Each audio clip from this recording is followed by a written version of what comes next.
All right.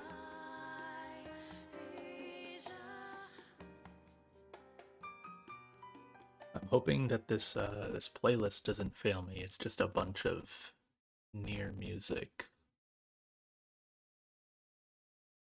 but I think it's just like the entire OSTs. That's fine. Oh, it's gonna do this.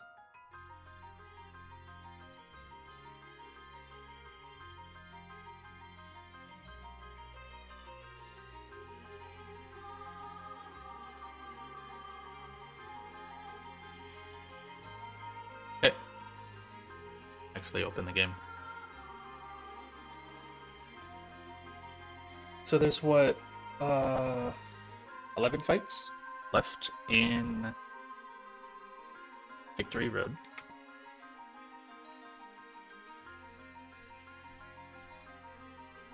Right.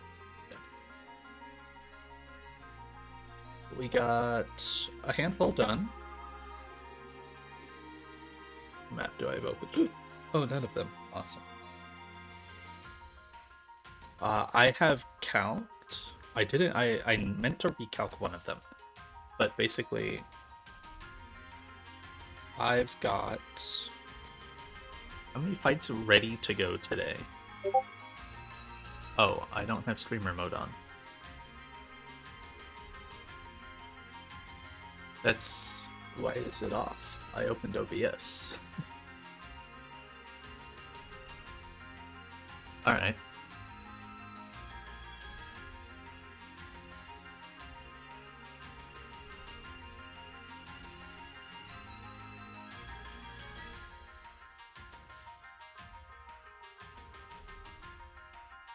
So I've got how many fights planned? 1, 2, 3, 4, 5, 6. Yes, I have 6 fights planned.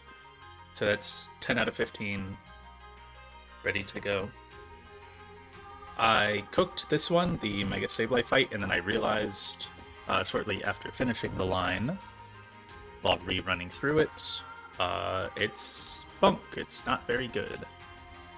So, hello, Rots. We're just gonna do 6 fights today. If I feel up to it, I might try to recook this because I have like the start of the line. I just need to find the end part. I have the Snorlax kill. I have the Breloom kill. I have the Starmie kill, even. It's just... no, it kind of has to... Well, I have the Snorlax into... I don't know. I'll see.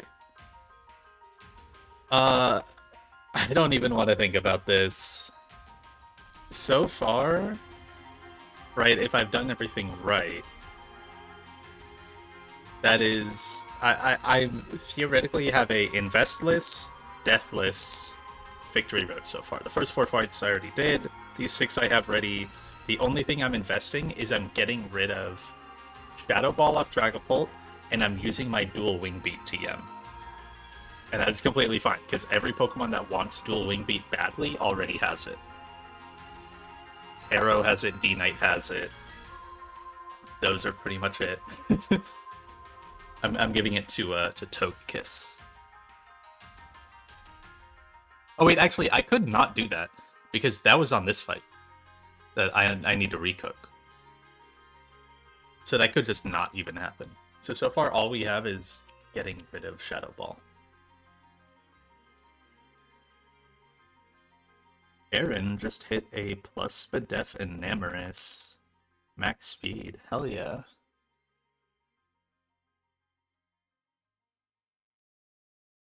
Pretty good bulk, too. Low special attack. That's scalable. I know mine is also low special. Look at and compare. Right, I hit the attack stat. You get, like, careful? I don't know what nature that is. Minus attack plus Spadef. Max speed. Pretty cool.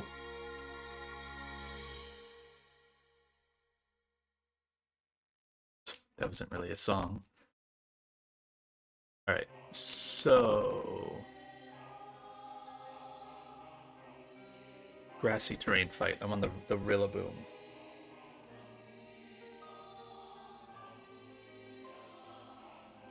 Yeah, this one. Grassy terrain into sun. Or sand. Yeah. Oh, okay, right. I remember this fight. This one's cool. I've actually been very happy so far with just how the fight flows have gone. They've been a ton of fun to calc. Sometimes I get stuck a little bit, but then usually about maybe 40 minutes later, or I just take a little break, it kind of clicks.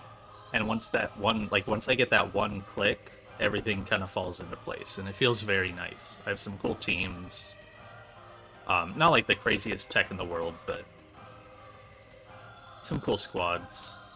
But for the most part, the big guys are coming. I mean, barely Beedrill this fight. We need Shifu.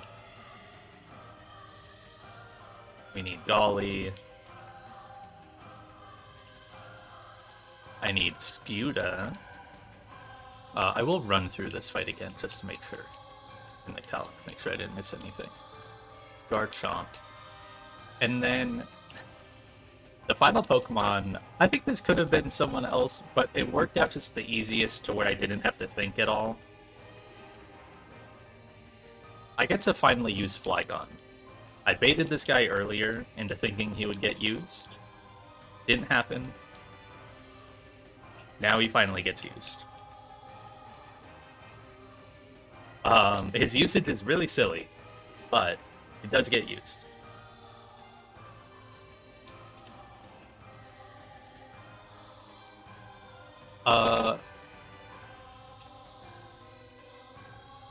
Everyone can stay at their current level.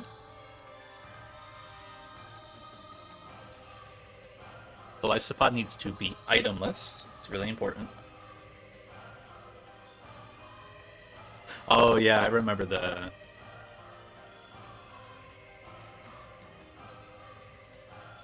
Right, the Golly usage here is really cool. This is something that Jax put me on to. It's very neat. And then one thing that just barely works here, just barely, by like a couple HP, I had to run Shell Bell or Shifu.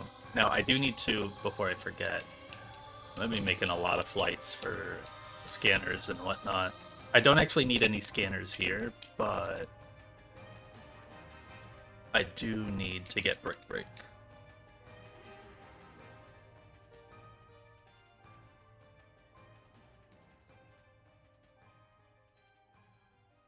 It's the only move I teach.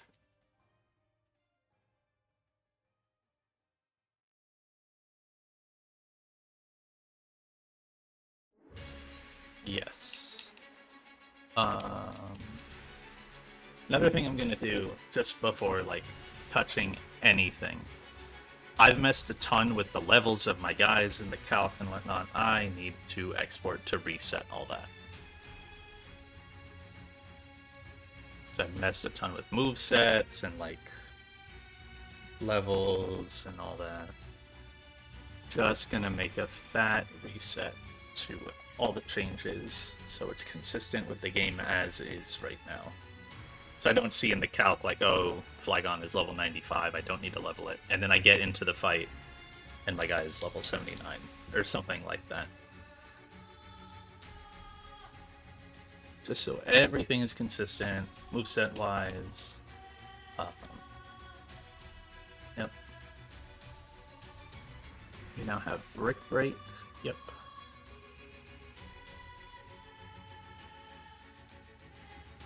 Shell Bell Shifu.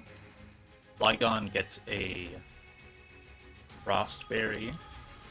Barrascuda gets the saw it, Mystic Water.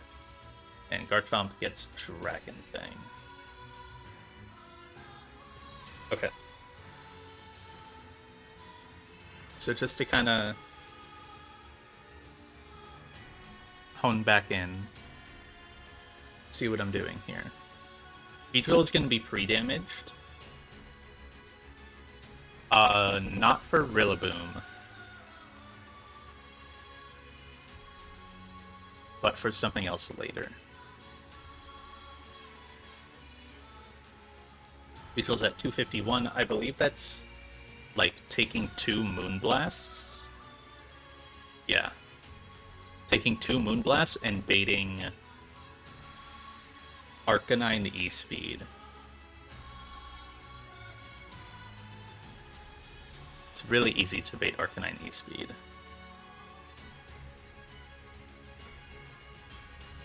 I am going to double check the math on this because of the grassy terrain healing. So my B has 256 HP.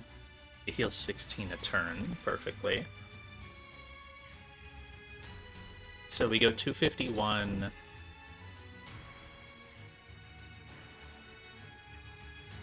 Minus 55. Plus 16.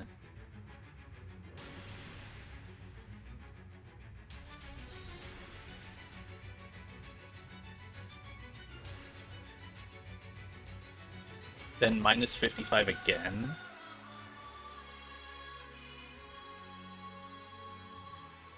Yeah. Minus 55 again. Plus 16. And then plus 16 again. So that's 189. Min roll E-Speed? Oh, wait.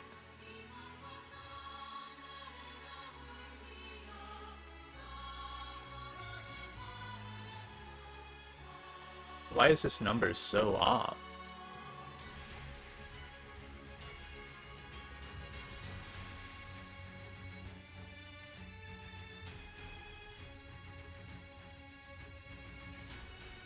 The number feels so off and wrong.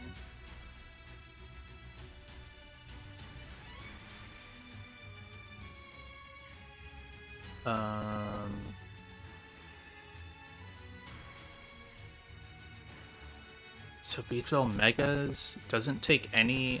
Oh, no, it doesn't get grass healing. Because by the time it's come back in, sand is up. That's what it is. So, and it never gets any grass healing. I forgot T-Tar had its sand up already. I thought I did this pre-damage that I wrote down incorrectly, but I did not. It's just 251 minus 55 minus 55, putting me to 141, which is E-Speed Mineral. Okay, completely fine. I forgot T-Tar would have its sand up. Canceling out the... I get T-Tar's second, which is really nice, just negating grassy terrain. Which can be kind of annoying when you're trying to bait specifically. Golly goes itemless. It eats the knockoff from Rillaboom. It never gets under dead zone range, and the burn negates grassy terrain. And then we Fimp to kill. T-Tar comes in for always Stone Edge. Go Shifu on Stone Edge. Brick Break kills.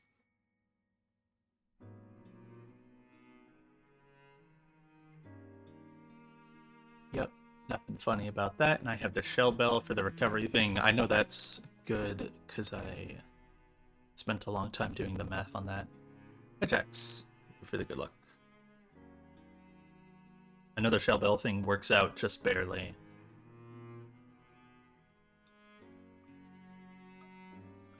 So that way I get Clef in instead of Inteleon.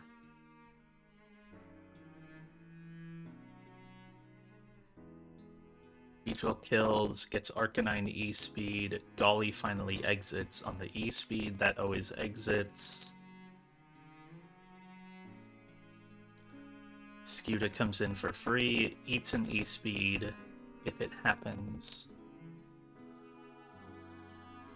And we flip turn kill to get Garchomp in. As Inteleon comes in, as we show kill to Ampharos, Dragon Fang Outrage, slow KOs Inteleon. and finishes Ampharos as it because it's forced to Mega.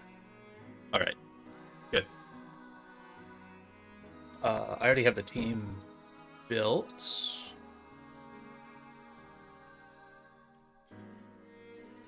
So I just need to pre-damage. I need to burn my Golly.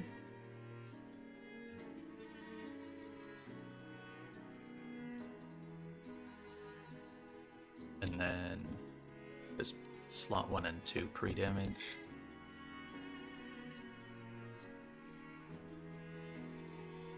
One to 251. 2 to, I think it was 228. Yes.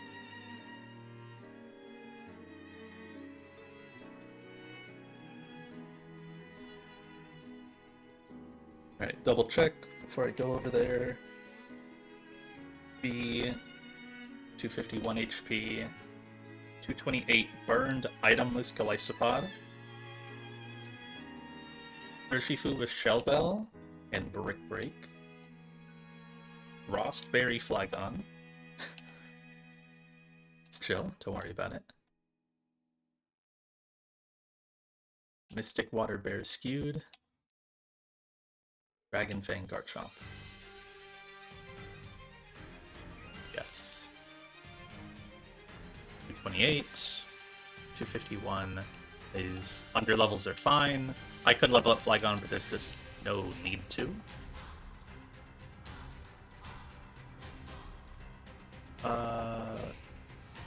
Whoa. Okay.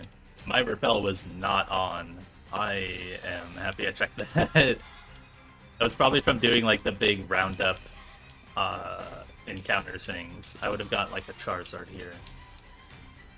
That would have sucked.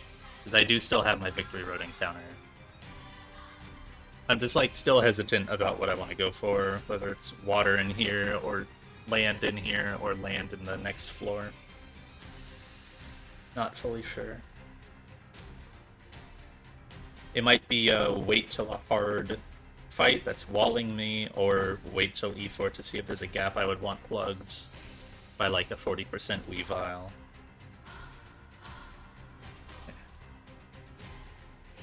So he's just on the right here.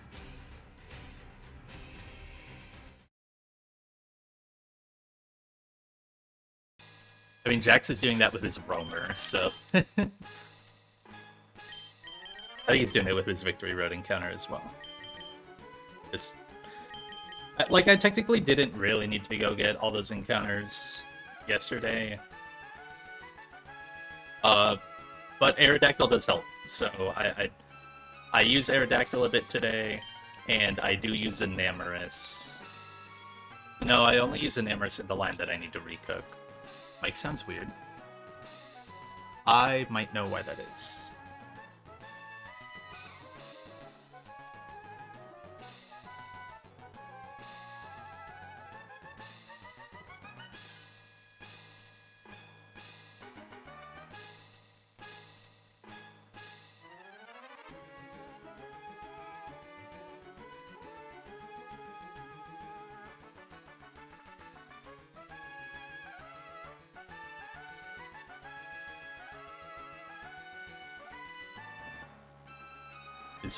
Is this any better? I'd probably just like pull it up and listen.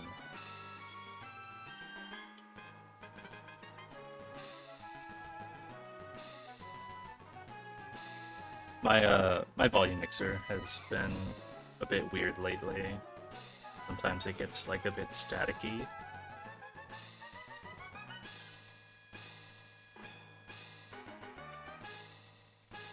I'll assume this is better, because it also looked way louder just in the audio bar. It was like peaking a lot at red. Usually it doesn't do that.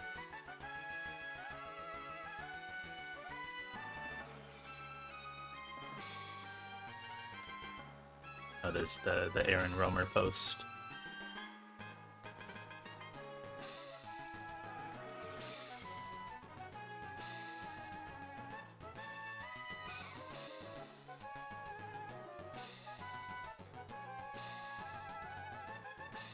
Okay.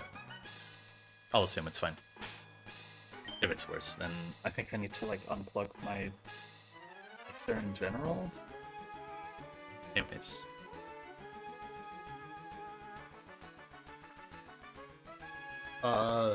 Pretty hard fight here, honestly.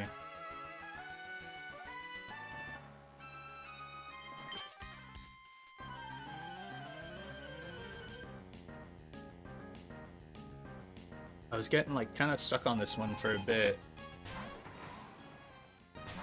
Not really having a great way to deal with Inteleon. The Ampharos is super demon with the grassy terrain, making it really hard to kill. You basically have to kill it with dragon moves.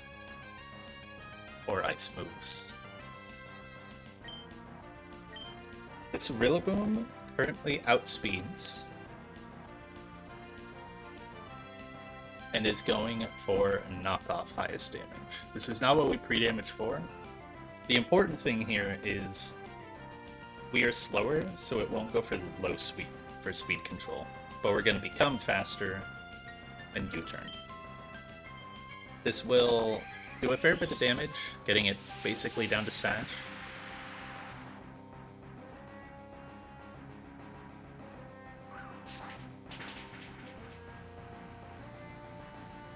Just barely not at Sash. Pre-burned itemless Golisopod is going to eat this weakened knockoff and not exit. We intentionally aren't exiting, and we're burned to negate the grassy terrain. And now a burned first impression KOs Rillaboom. Going +2 ahead of the... because it currently was about to click Grassy Glide there, but it's only +1 prio. It is +2. Now we get in Tyranitar, or I think guaranteed Stone Edge? Yes, guaranteed Stone Edge.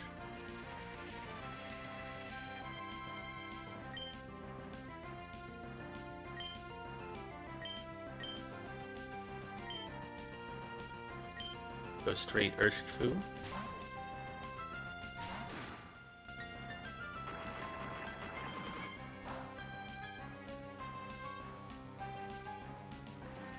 The reason why we are Shell Bell here is in case that Stone Edge max roll crit, I want to specifically not bait Inteleon out here, because Inteleon is faster than me, and its acrobatics would see a fast KO if we get down to 75%. The Shell Bell perfectly heals me for enough HP to where I'll always get out of that range. That only matters if I got crit, right? But high crit rate move.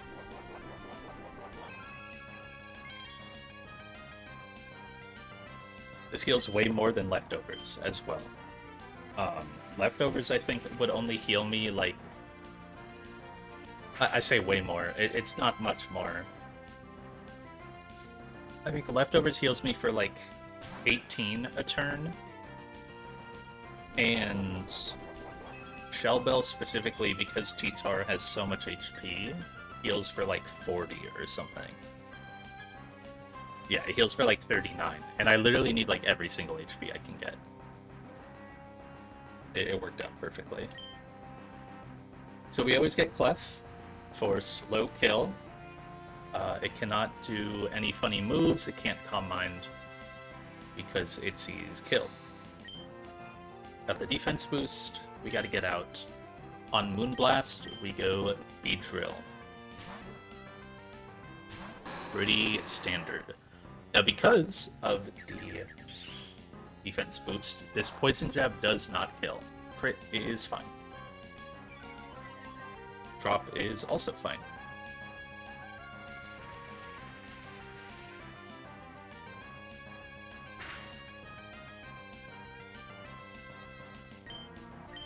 We're going to U-turn to chip it a little bit. We need to get it to 89% for a Poison Jab to kill. So this does 20, but obviously it's getting the grassy terrain healing. So we need to keep damaging it. We're baiting Flamethrower So we go for the very first time to Flygon. Eats a flamethrower for like 20%. Has a Rossberry in case of burn. And always beats Moonblast. And somehow, this U-turn doing 13 damage minimum is enough. My mic is still very crackly. I'll figure it out at the end of the fight. That's annoying. I already tried to fix it. That's so weird.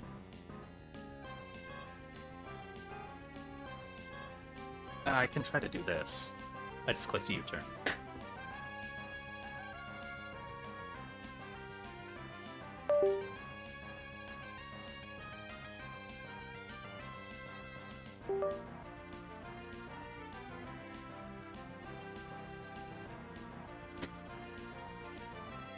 Alright, is this any better? Is it even... yeah, it is reading.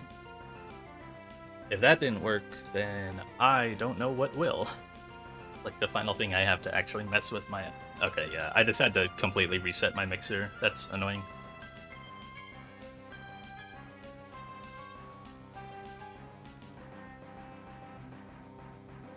But hi, Umi. So that 13 chip from U-turn genuinely mattered to keep it low enough HP. We go right back to Beedrill on the Moonblast. It heals like 19 HP in grassy terrain. Take another. And it's gonna look close, but even after this grassy terrain healing, we will kill.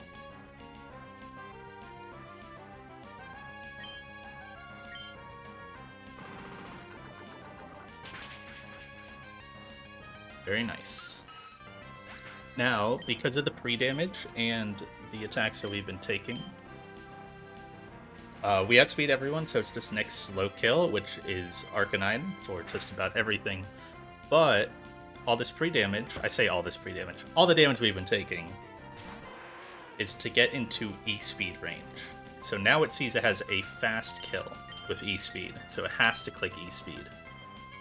We can finally do our Golly exit.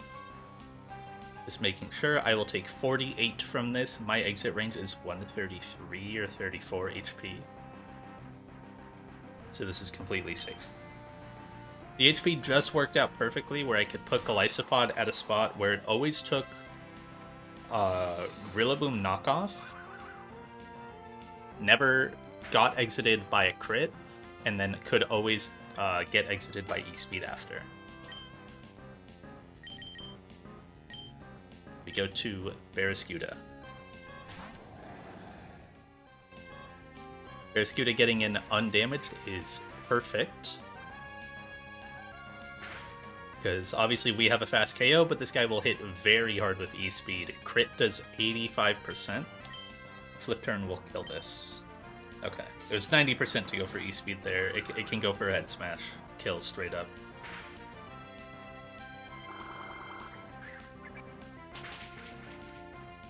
Flip turn to kill.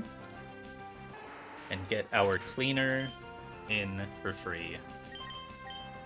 This guy's been coming to a lot of fights in Victory Road, and it will continue to. Now there's just Inteleon and normal Ampharos, right? Unmegaed Ampharos. Nothing sees any kills on me, and I don't see any kills on anybody. Or I see kill on Inteleon, but that doesn't matter, so it just goes to outspeed. And we just click Outrage. This Dragon Fang boosted Outrage will kill Inteleon, and then it will kill Ampharos as it megas, gaining the Dragon type. We always live this Acrobatics. It could also be Snipe Shot. We live the Sniper crit.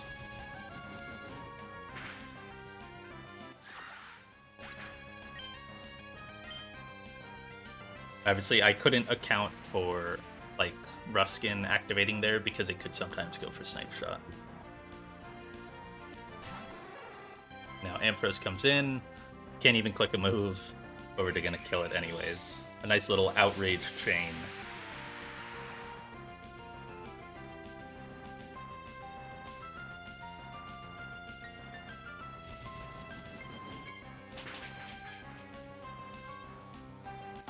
Nice.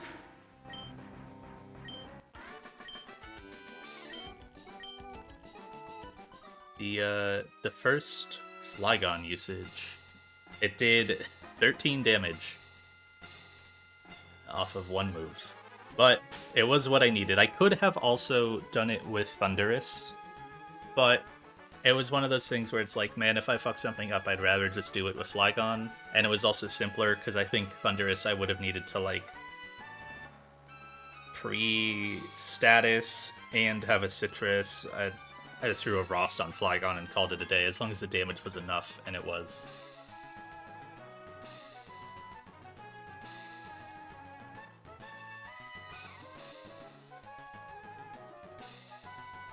So that was the rare Golisopod kill.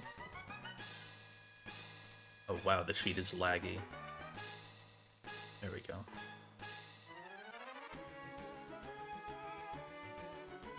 Shifu.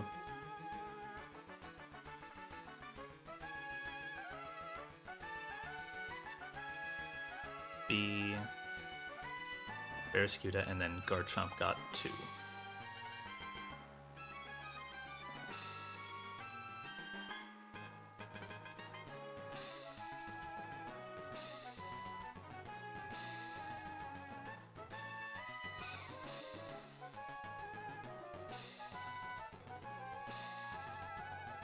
Okay, I'm gonna be extra careful on this next fight because it's a really tough double battle. I cannot fuck something up on this because the Sceptile is insane.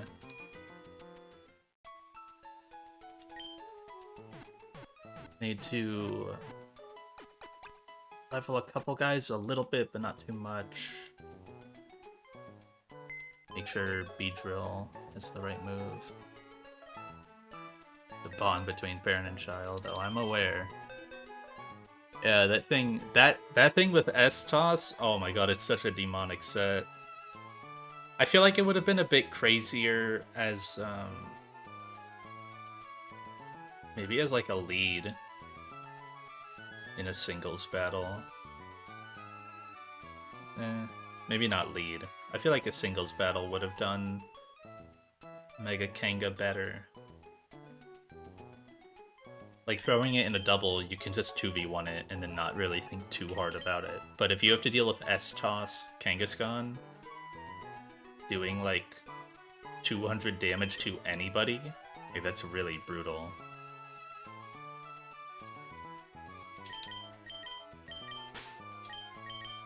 It maybe isn't the best thing, but it's really cool. Oh, I didn't take items off.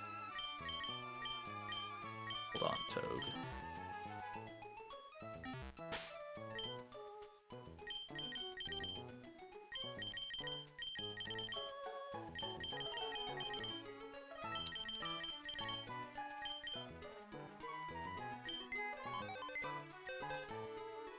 Does Garchomp come to every fight today? Wait. Oh, no, it doesn't. Just barely. There's 2. It doesn't come to. I thought there was 1.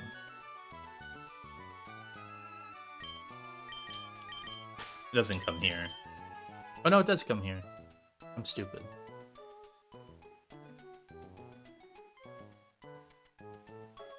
Right, Garchomp does, like, not much here, but it does something.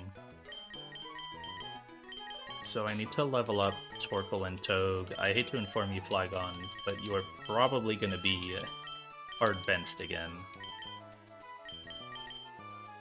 for the foreseeable future.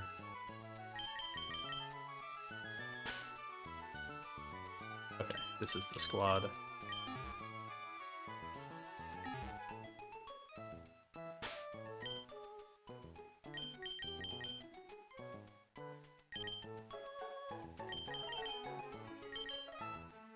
So Toad has to go to 92, Torkoal has to go to 93.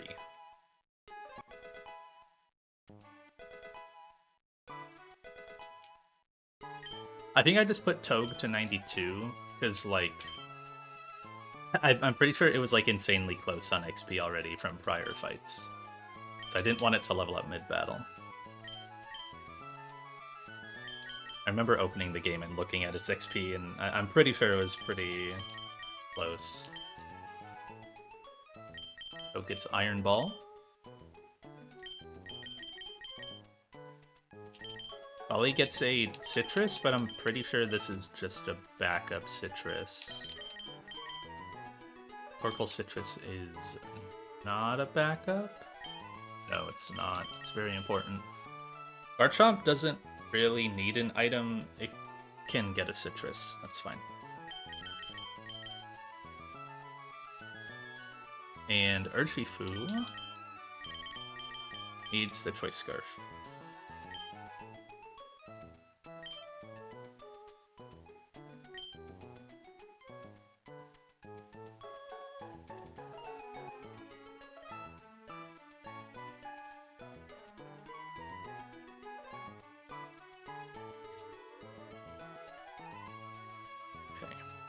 Togue, Bee, Golly, Torkoal, Chomp, Shifu. Doubles. Put all these things in my calc. So Togue goes to 92. Torkoal goes to 93. Make sure you have... It's really important that you have Aerial Ace. Yep. Good. And you have a Rock Tomb. Should have wrote that down. Yes. You having Brick Break is fine. I could give it... No, it's only ever clicking close combat. Yeah.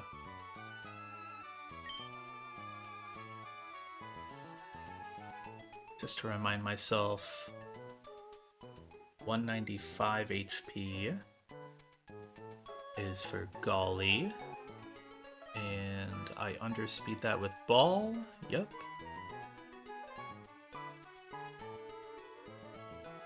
Golisopod 226 is to exit off close combat. Is that correct? 226 minus 92. Yes. I'm gonna go a little lower. I can afford to. Yeah, I'm gonna go 225. Do I need... Oh, wait, no, yeah. 225 is fine. Get exited, and then Chomp takes this. Yep.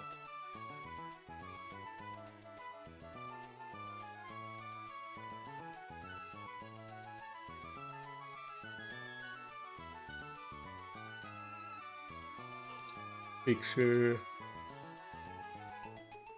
Okay, you kill that.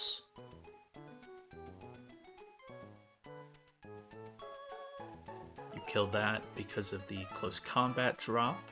Yep, I could also poison jab, but that's fine.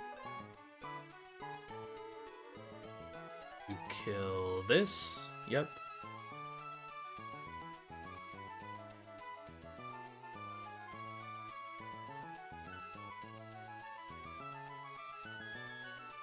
Make sure this does, yeah, well over half. Okay.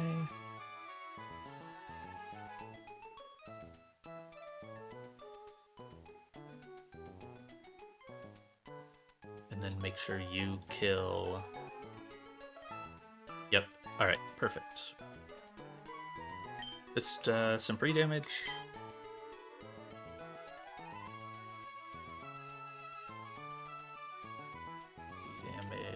Togedemaru to 195. And Golisopod to 225.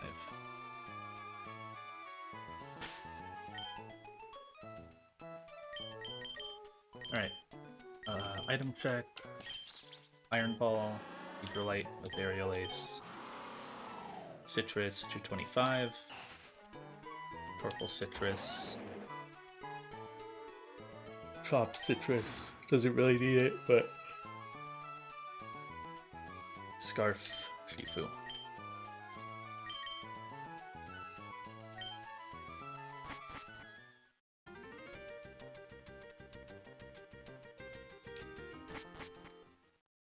Citrus spam. Most of them I don't actually need. I'm pretty sure.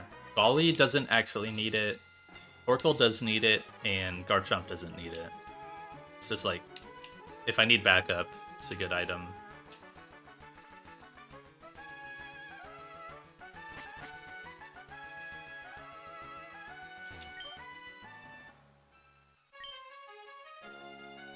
So they're right there.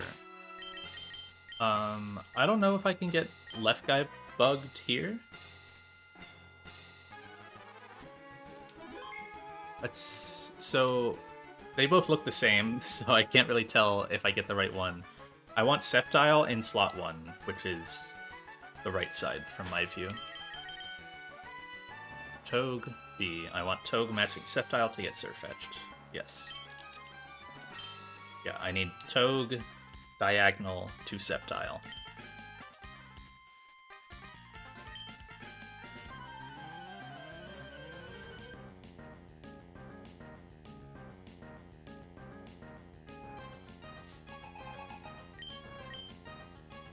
That is left guy bug. Okay. Good thing I saved. That's not how they're supposed to spawn. I guess it's probably gonna do the same thing. I can just flip my slots. That's completely fine. I'm not abusing spread bug here, so.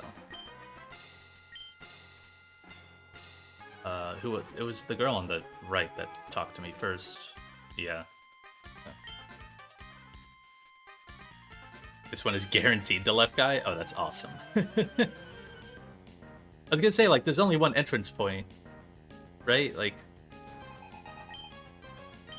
yeah, Diana and Julie. Okay. Yeah, Golly, Sceptile. I just need Togue match with Sceptile. Completely fine. Docs are just wrong. Very cool.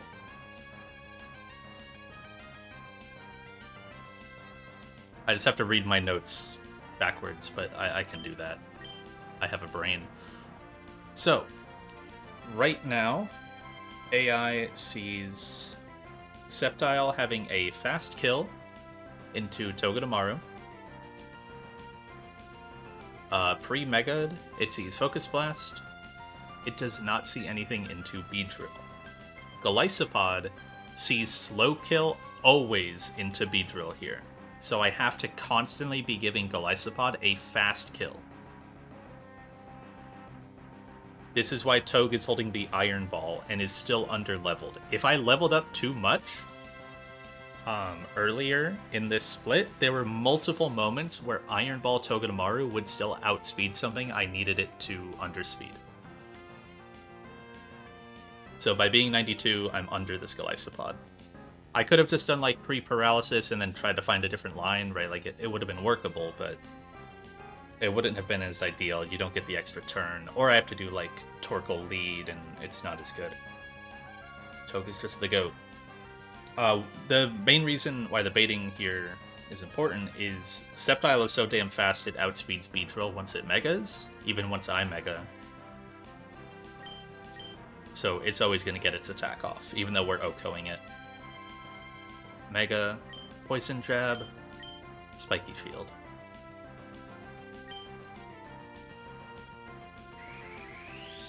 So Sceptile is dead, and Golisopod will clank with a contact move into my barbs, doing 12% to itself. Thank you, Windows Sound.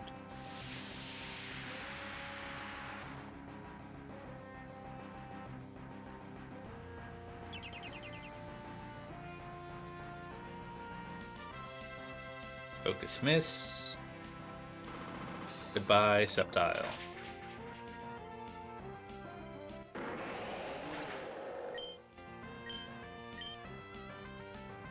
Predation, blank, 88% left. Togue will bait in Sirfetch'd for fast KO. So now it is Liquidation into the Togue slot and Close Combat into the Togue slot. So we are going to Aerial Ace Sirfetch'd.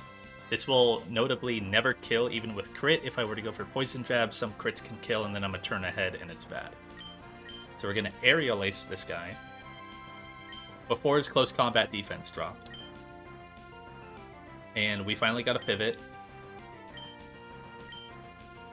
Go Golisopod.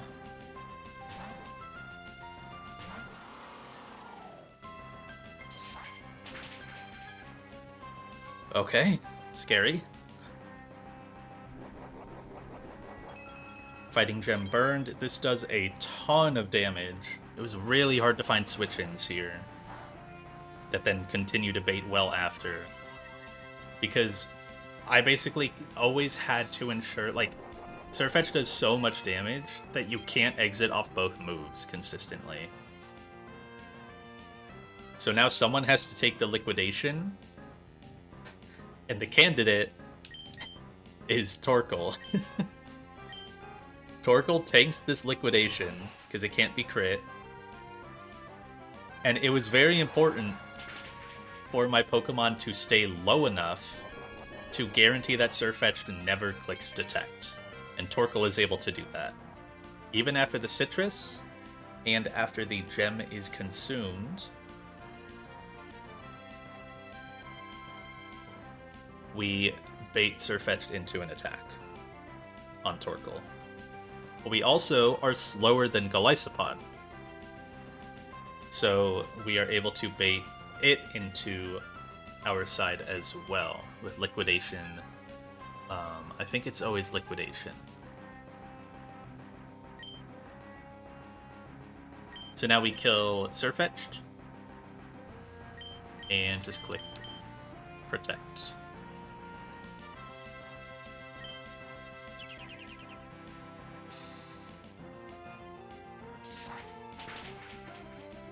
The entire reason why we have Beedrill doing this line and getting rid of this side is this Florges is insanely hard to kill. I'm pretty sure only Beedrill in my box could actually kill this. Maybe Goodra could, but Goodra's really tough to use in double battles. So we're just gonna Poison Jab, and now Torkoal has to switch out.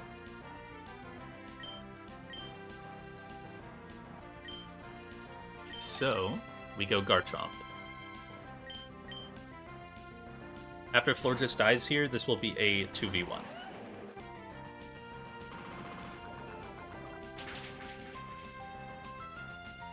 Nice crit.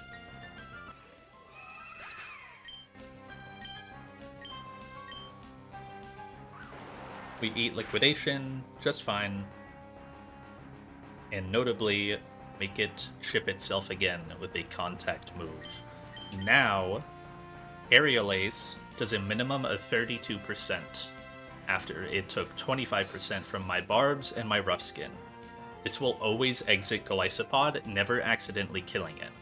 That means it's forced to do a mid-turn switch, and it reads off my Beedrill slot, looking for a KO.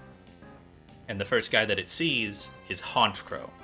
So we're gonna force Golisopod out, and break Honchkrow's Sash with Rock Tomb.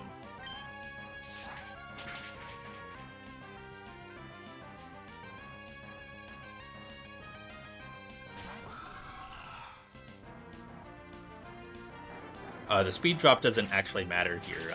Both my guys are faster, but just needed like a good amount of damage and the Sash break. Because now, I can U-turn on the Haunch, kill it. It won't be able to do anything, so I can freely switch on this side and go Urshifu. Yes, yeah.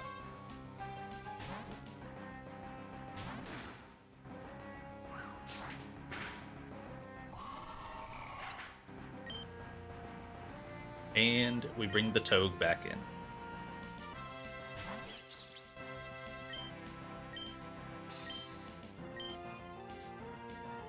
This brings Golisopod back in. This guy is still really annoying to kill. And the hard part with Golisopod is we want our Urshifu on the field when Golisopod dies, which means we have to sit here and click close combat against the guy, because we need Choice Scarf to outspeed Mega Kanga. We OHKO. We do 101% to Mega Kangaskhan with no damage boost. But we need the speed boost, and we need the guy on the field now. It's very hard to kill this with just one Pokemon. We're going to Fake Out on its first Depression turn. And this close combat could kill, but likely not.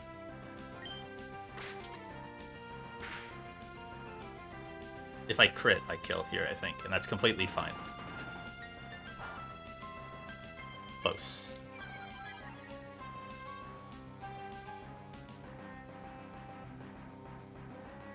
No action occurs. Now we just Zing Zap, close combat again.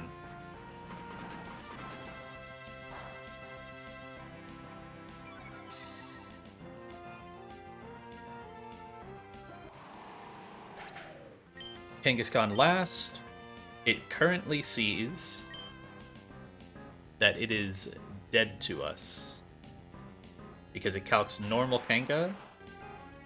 Well, we always outspeed and OHKO this guy, even once it Megas. So it's going to Fake Out Urshifu here. It doesn't really matter. Spiky Shield in case it doesn't.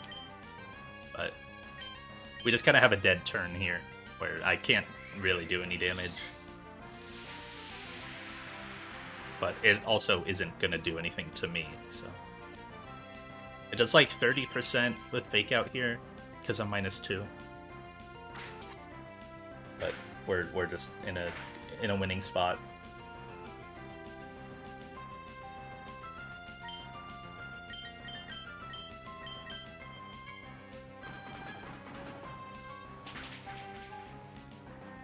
Very nice.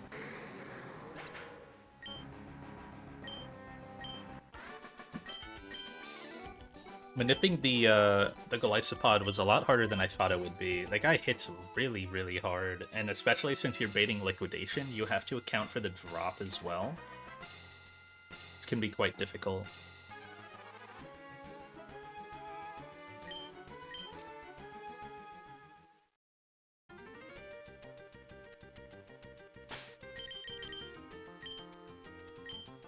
Okay. So that was 3 for the B. It's going to change this to 9. And then, was that just 3 for B? Oh, wait, no, it was 4 for B. It got Honchkrow as well. And then Shifu got the last 2. Beedrill is 2 away from passing Torterra. A guy we've had from the start. Okay.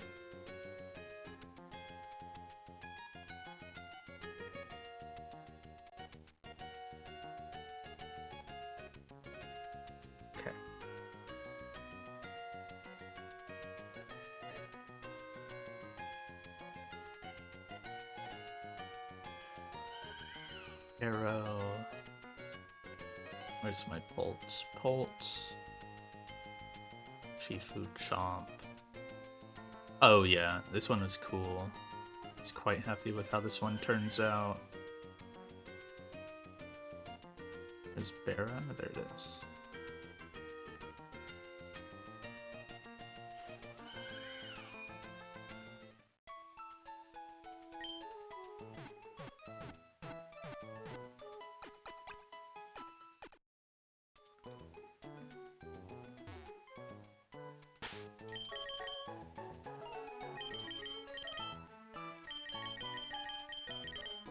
Didn't end up burning the citrus. Oh, actually, Urshifu still needs that.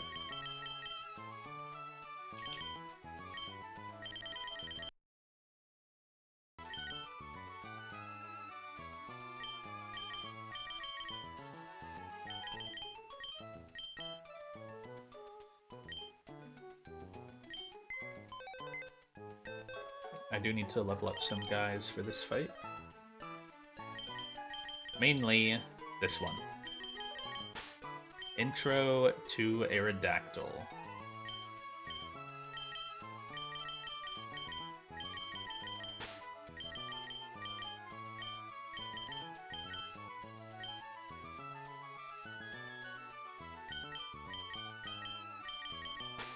There's Scuda. Keep the middle two. And the final guy is Galvantula.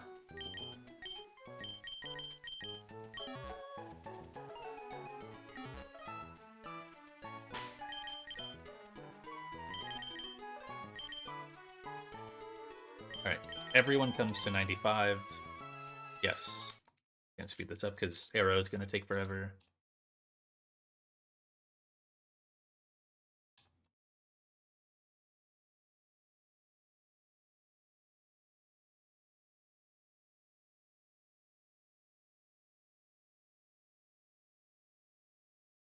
Alright.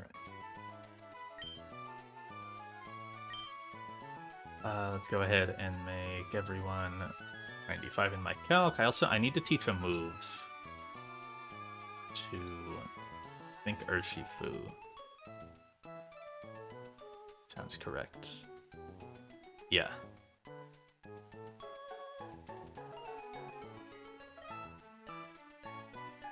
And I need to go get another choice scarf.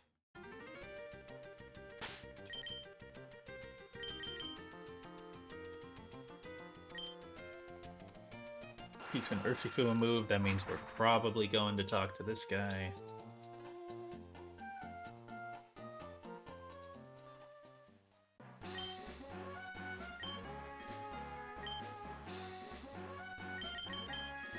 Hitting at Thunder Punch.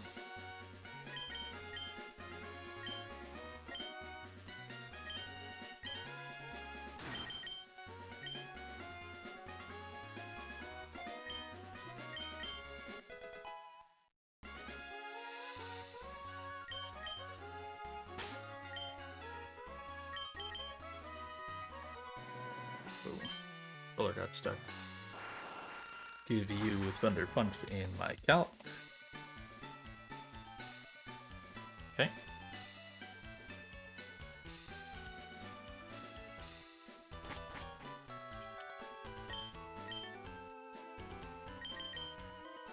We're going double choice scarf here.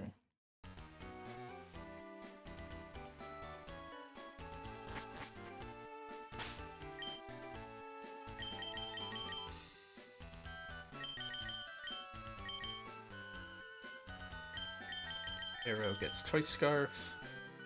Dragapult gets the Dragon Fang. Urshifu should already have Choice Scarf. T-Punch.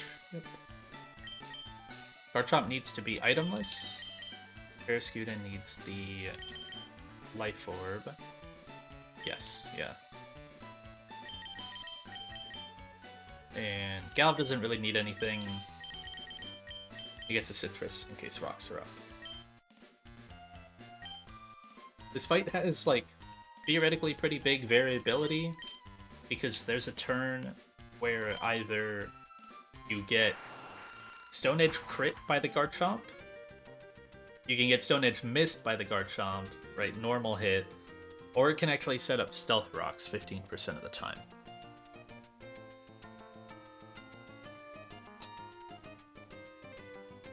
But all of it is fine. Stealth Rocks are completely fine. Or at least accounted for. I need to pre-toxic slot 5.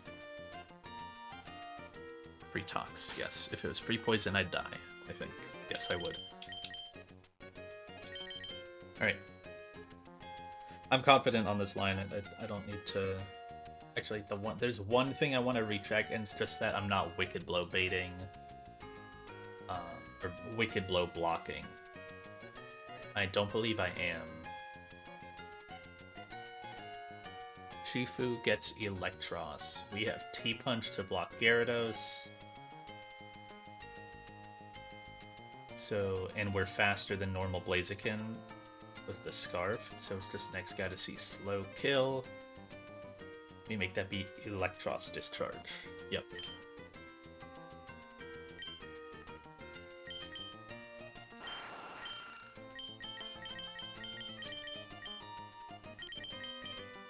Okay. Make sure this kills. It should. Yeah. my guy's not max attack. He's plus attack, though. He should kill. Still have Shadow Ball. You die to this. Yes.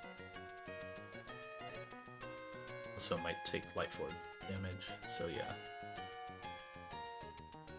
I need to be Dragon Fang here in case... I also could be Wise Glasses. But that's fine. Alright. I'll have to heal before the guy.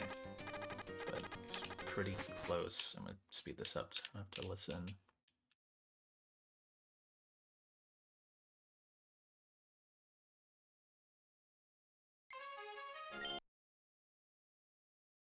Okay.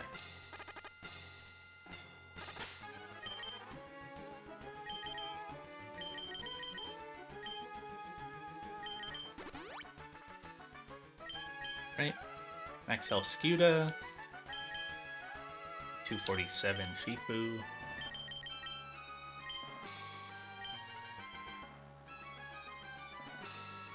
What's the Shifu pre-damage for again?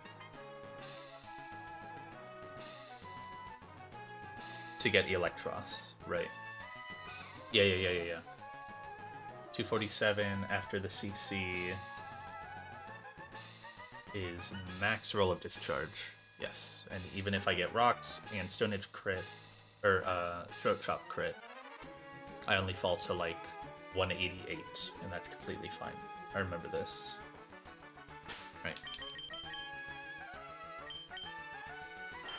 Scarf, Dual Wing Beat, Bang, Scarf T-Punch, Itemless, Lorb, Citrus.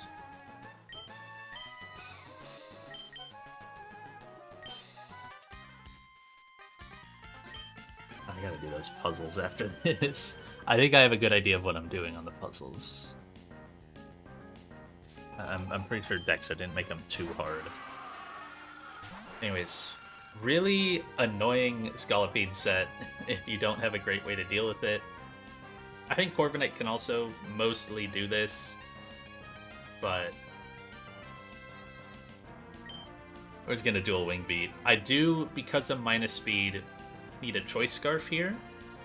The Mega would have also done it, but at this point, I have not calced the Mega fight, and it genuinely seems harder than anything I've calced in Victory Road so far. I really don't want to touch it, so we're just gonna Scarf Dual Wing Beat for now. That fight with no rain is really tough.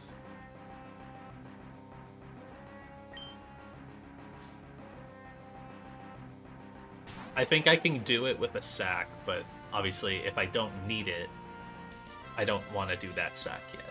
So I could go the whole run without needing Mega Arrow.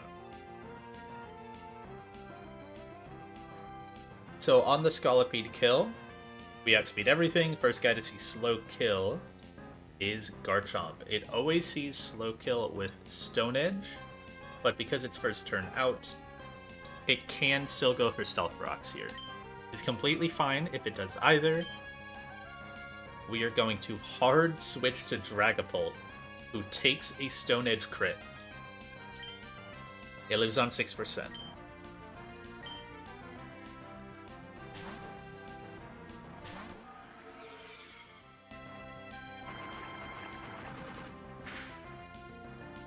Okay, completely fine. No rocks are up. We had to go Dragon Fang, Draco Meteor in case the Stone Edge missed or rocks happened, so that way we could always kill without the Life Orb chip.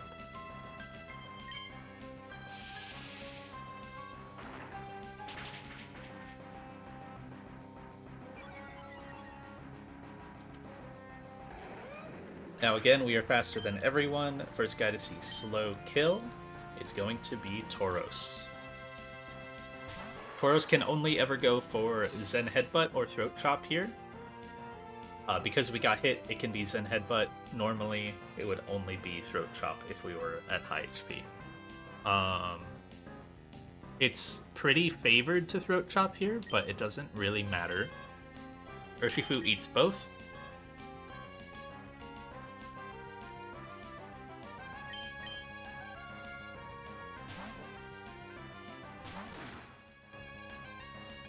Okay, completely fine. This is why we're pre-damaged at this HP already, because there's, like this scenario, a lot of scenarios where Urshifu comes in completely undamaged. So we just CC this guy. We have Thunder Punch. We're not going to click it, but we show fast KO to Gyarados in the back, so it cannot come in. Meaning we skip over Gyarados in party order, and the guy has to go Electros. Because we are at the top roll of Discharge after the CC drop. It's very important to get Electros here. If we had been pre-damaged any higher, I believe we just always get Blaziken, and that is probably a wipe, or at the very least, no, it's probably a wipe. Unless Garchomp frauds him. Garchomp could fraud him, but I don't have a good Electros answer. So this is always Discharge. Go to our resident ground type, the Victory Road. I know this is like a little just vibey, but it's completely fine. We're gonna kill this guy in like 2 to 3 dual chops. We are itemless, so it's gonna go for knockoff still. We just don't lose an item. That crit means we kill in 2, which is nice, I guess.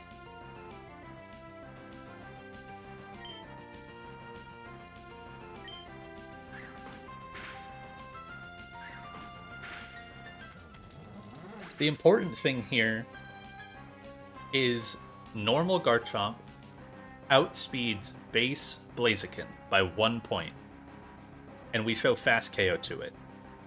So, no matter what HP we end at here, they have to go to Gyarados because it's the only other Pokemon. Gyarados can also never D-Dance once it's in because I show fast 2-hit KO with Outrage, just barely. I had a line originally where I used Mega Garchomp, and that doesn't negate either of those things. Right, because Mega Garchomp can always 2-hit KO, so then you only ever take 1 attack. But you're slower than Blaziken, and you're slower than Garchomp. So, or not Garchomp, Gyarados, so it can just D-Dance. As it is right now, this guy can only ever Ice Fang. This is why we are pre-tox on our Barraskewda.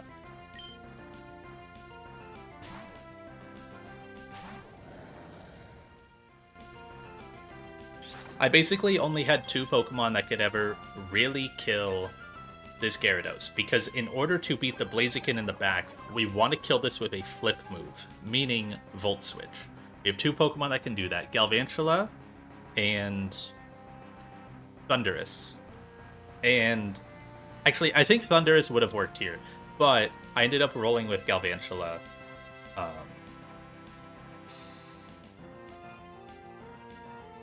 Just cuz.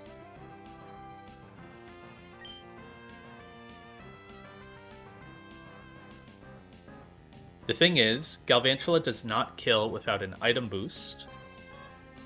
And in other lines that I had planned... Actually, this was like a little inoptimal, or just like not really. Like it just doesn't really matter. I need to flip turn to chip this guy. This will bait Power Whip. Galvantula will always take that. There are lines where rocks were up here or not.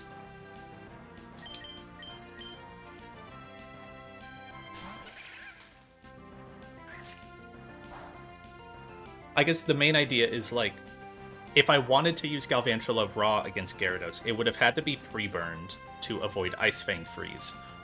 Stealth Rocks could have been up, which do 25%, and Ice Fang crit does a lot. So I would have just actually died. So I can't do all that. So then it's like, okay, you need a Lum, but then Volt Switch doesn't guarantee to kill Gyarados.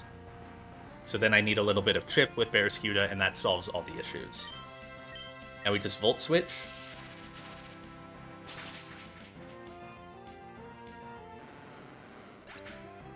Barraskewda obviously didn't need the Life Orb for that guy. He needs it to kill Blaziken. We get our Blaziken answer on the field before Blaziken can even Mega and even get a speed boost off. Really, really, like, potentially run-ending threat with this guy. Every Blaziken is just an absolute demon. So we just get our answer in as he comes on the field. Never gets an action. We needed Life Orb for this Liquidation to kill.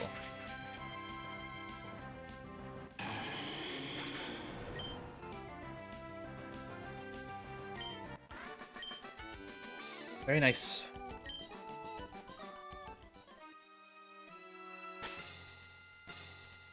Yeah, it like, it's just a little, like, footloose from the Electros onwards where, like, Galv doesn't really need an item, so then it's like, well, you know, oh, you could have just gone damage boost anyways, why did you need the flip turn chip? But it was important because the guy can, like, it's a totally different line if Stealth Rocks are up.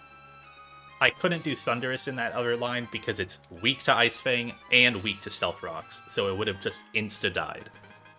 So that's where, like, I just stuck with Galvantula. And then if I was doing the other line, or, like, if I found this line, it could have been Thunderous, but I just already had Galvantula there.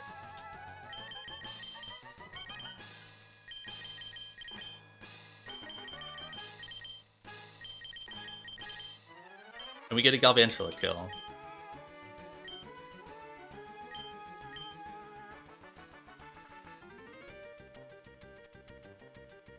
So that was Aerodactyl's first fight, first kill. Holt got a Draco kill, putting it ahead of Magnezone and Greninja.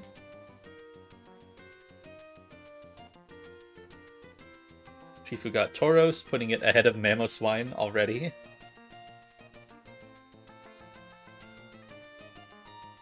Garchomp got Electros. Our goat Galvantula got a kill.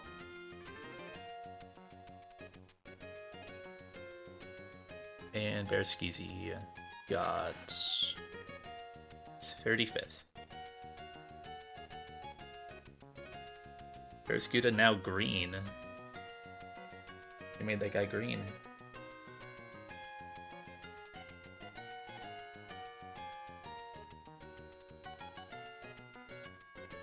Alright.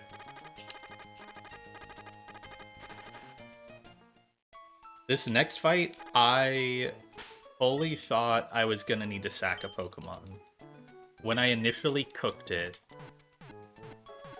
the first line that I had Centiskorch Sack. And I just couldn't do that. I had to find something else, and eventually did. But I was ready to roll with it if it was anyone other than Centiskorch. It could have also been Torkoal, but this guy's just genuinely pretty good. Centiskorch would have been the higher value sack, but took longer, and it wasn't that much longer, but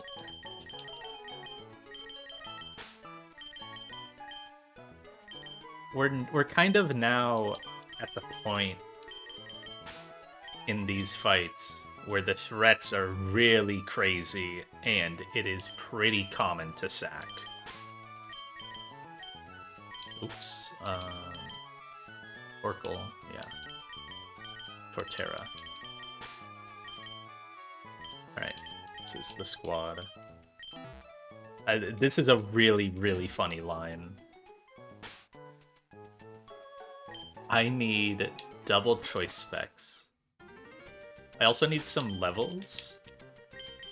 I need to level up Torterra, 92, 93. Yeah, you need to be 92.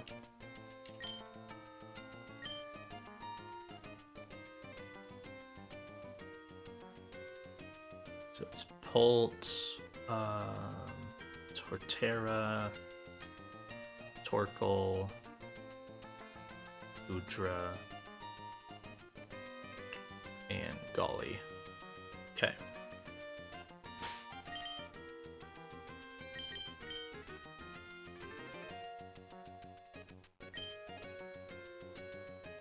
No moveset changes, just scanners.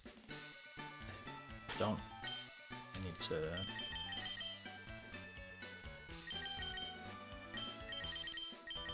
give one.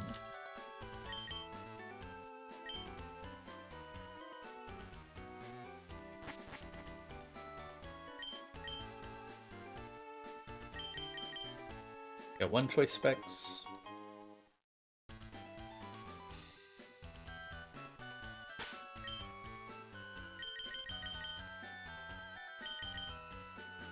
Going choice specs Dragonite, which means there's really only one move that we're gonna possibly be clicking here.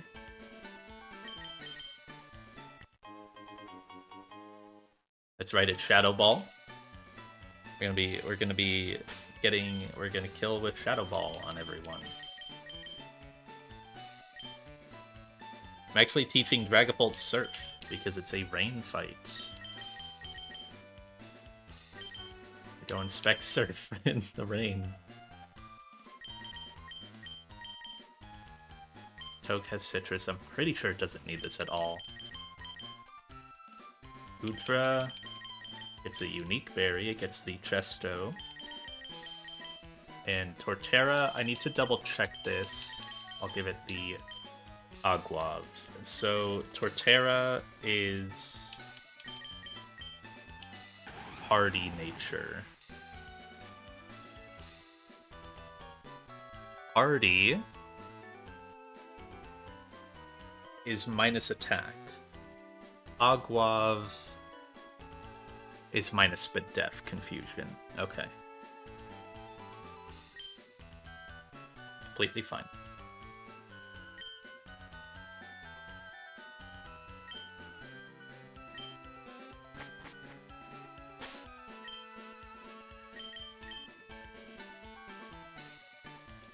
No moveset changes. Levels are already done. No one should level up mid-fight. Like, the only guy that would is Togedemaru, but that would genuinely be completely fine. Yeah, this would be fine, and he also won't level up even when he's on field, and he's not coming back on field, so it's fine.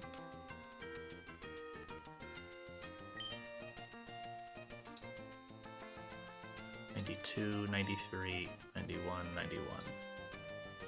Shell armor.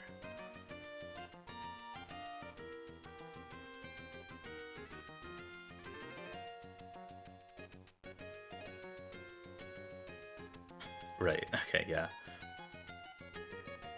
So Gudra's Heavy Slam is a 15 out of 16 to kill, normally, but we're getting a Life Orb tick, so it's completely fine. I think I end up leveling Gudra the next fight, but it can be underleveled here. Just because that's how I calced it. So now I just need pre-damage. I'll just check those. Bolt goes to 220. And Golisopod 171.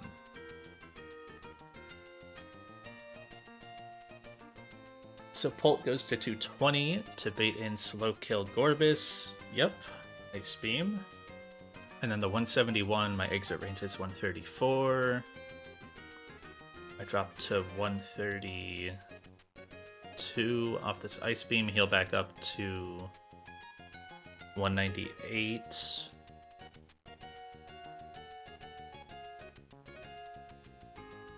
And take Dragon Claw.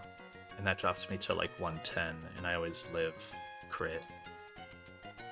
Yes, and I live double crit, because the variance here is 11% variance here is 23%. Alright. 220, 171. This is potentially, I actually have no clue. But obviously different circumstances, but this is like kind of a last big check of, hey, how do you go about killing Swamperts in your run before E4? Because you need a Mega Swampert answer in Heavy Rain.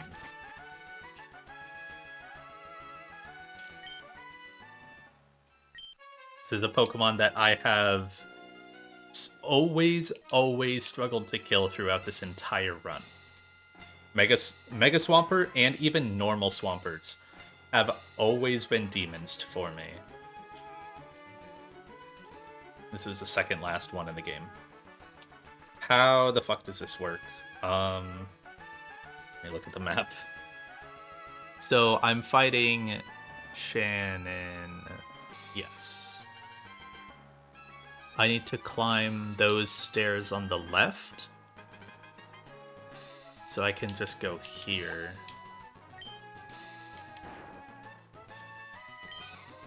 Can I bag manip? Oh, well. That's unfortunate. So what happens when you reset me? Okay, that's fine.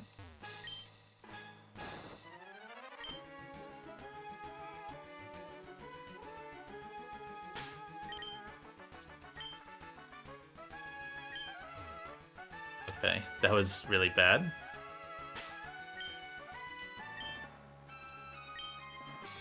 Okay, yeah, you don't, like, hear. That's completely fine. No one is pre-statused. Just have Chesto Gudra. Yeah. Alright.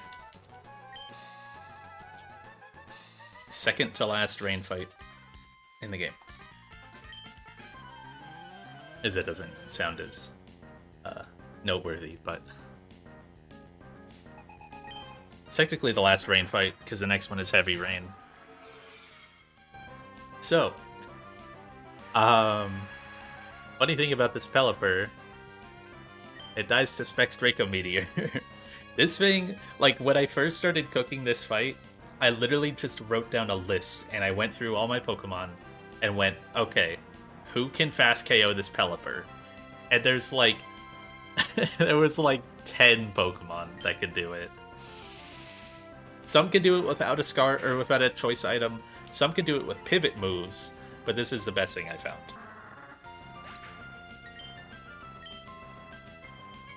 By being at this pre-damage and after the special attack drop, we bait in Gorbis for slow kill, meaning it cannot shell smash because it sees kill.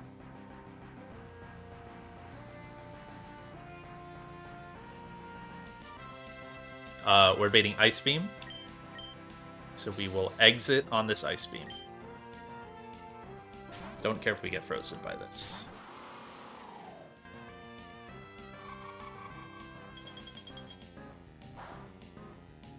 $31. Citrus back up.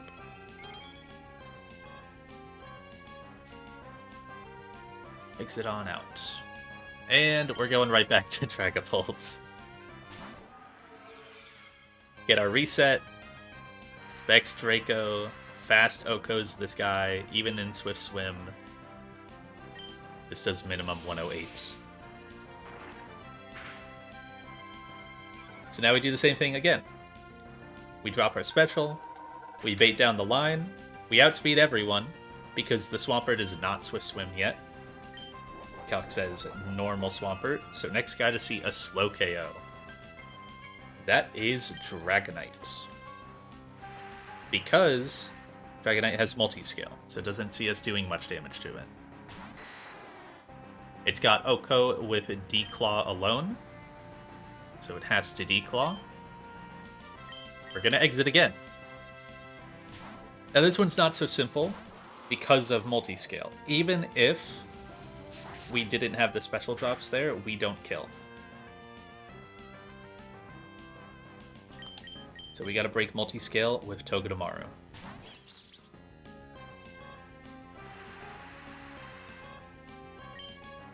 Big chip incoming. But it's enough. Multi-scale is gone. And Toge is always baiting Earthquake.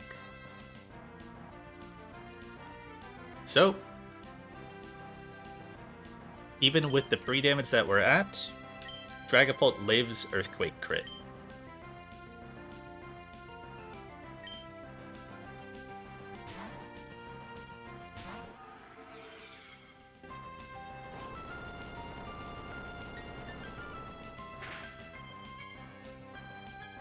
And with multi-scale gone, we get to fire off a third Specs Draco.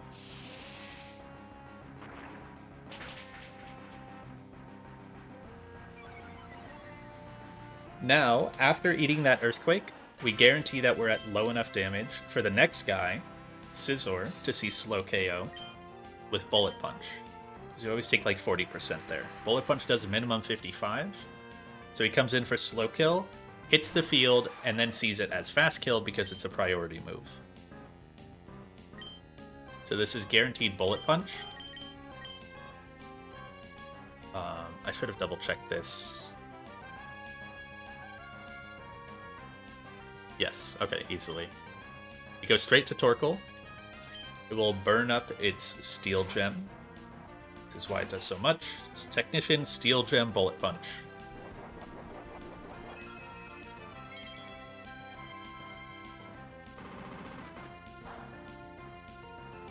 Torkoal tanks like a champ, can't get crit, and Oko's with Choice Specs Heat Wave in the rain.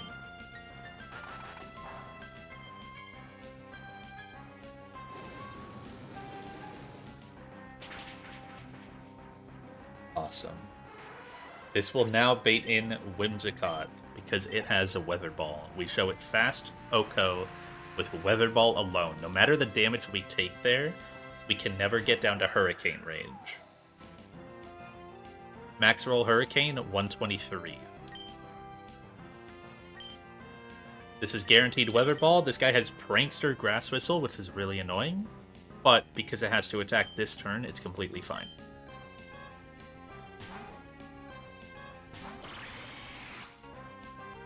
Goodra takes the Weather Ball like a champ.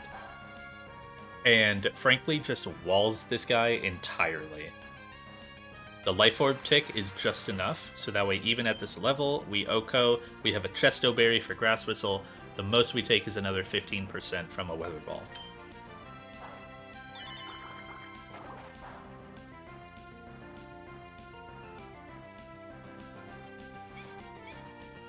And Goodra is very important for the baiting, because even non-Mega Swampert only ever sees KO with Earthquake.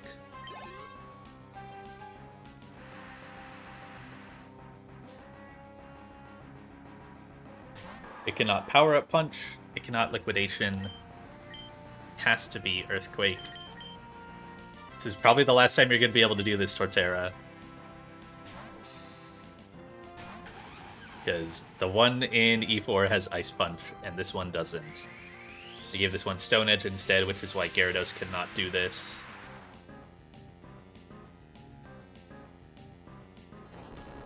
This guy, at level 92, always lives Earthquake, and always lives Rain Boosted Liquidation. If this max rolls, I live on 8 HP, eat my Aguav Berry, and then Oko with Woodhammer, and survive the recoil.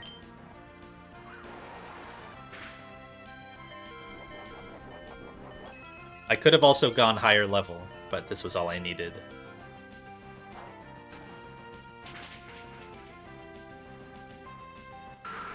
I think if both moves max roll, Torterra lives on 3.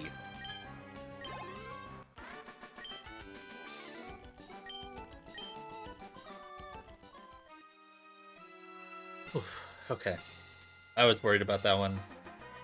If you let the Scizor get out of hand, or the Swampert, then... Like, if I somehow got the Swampert early, then for a different move, it's brutal.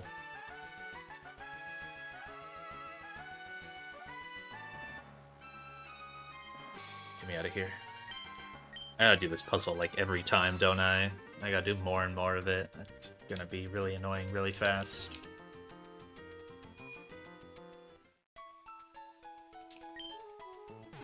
Alright. That was... Dragapult getting 3. Put this to 4.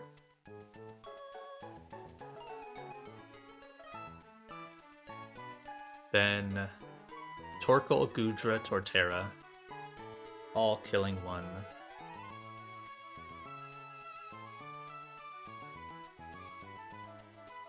Torkoal got its 4th kill of the run.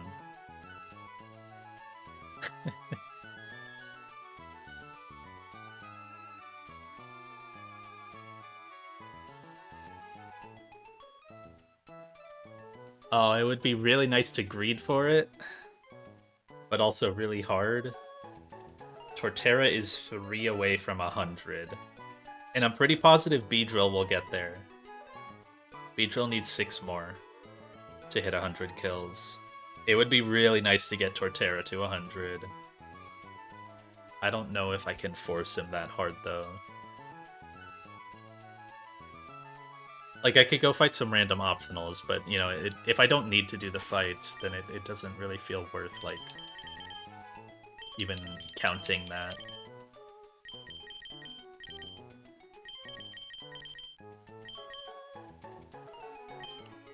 I should save.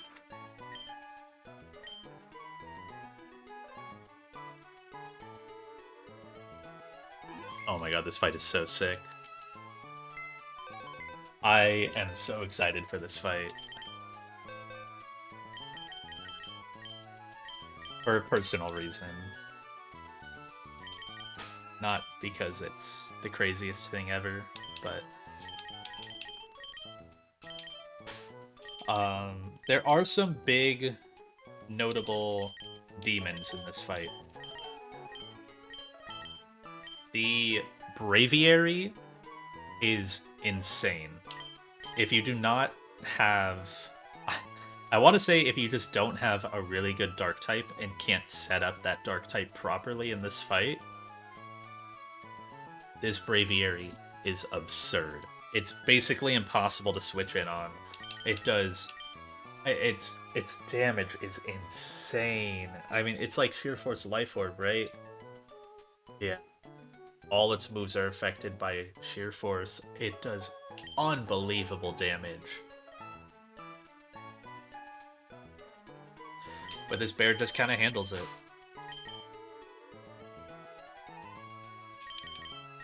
So these are the 5 that I need. And then somehow, by some miracle, the only Pokemon I have that can OHKO this Mudsdale lead is Avalugg.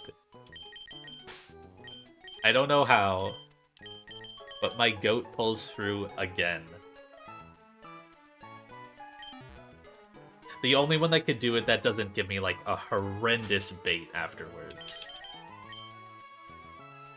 He actually sets up an incredible line.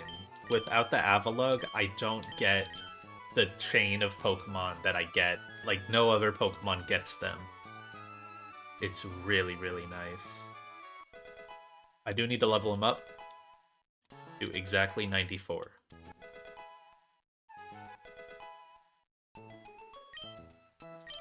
And I need a full level Goodra. It was kind of pointless to not level it last fight. But it's fine.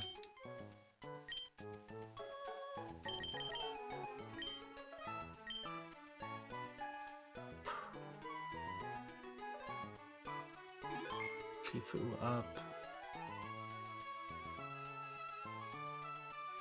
Pull Avalugg up.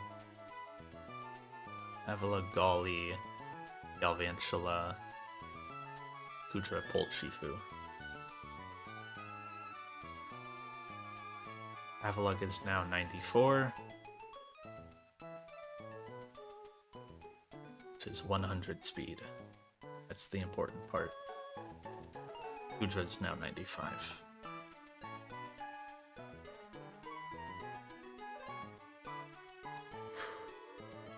I need to go swap my scanners, so... Oops.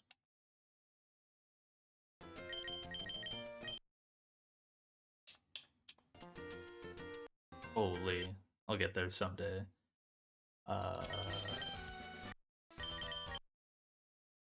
I have two, yeah. So, first one I need is a choice band. Avalug does need the choice band in order to do this. And then I need an assault vest.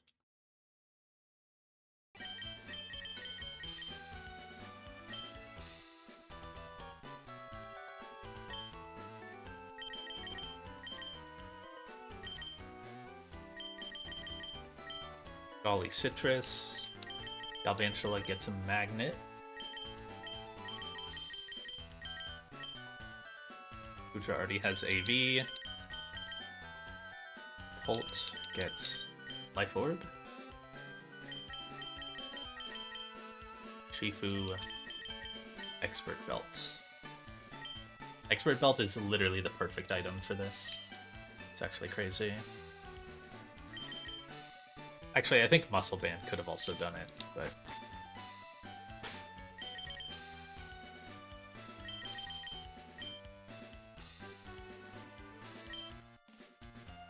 Okay. Choice Band Avalug does this. We exit on you. 37. Yeah, it's pretty low HP. And we heal back up to higher HP for later. For Gallade, yeah, that's right. It's Gallade CC does a fair bit. Yeah. Works out really well. Make sure Galvantula Magnet kills this. Yeah, it's speed. Yep. Gudra has AV for you. I need to pre-freeze my Gudra. It's important. And then...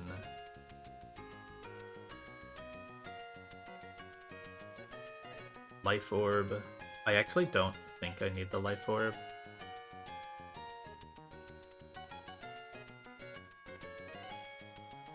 It's like fine to have though.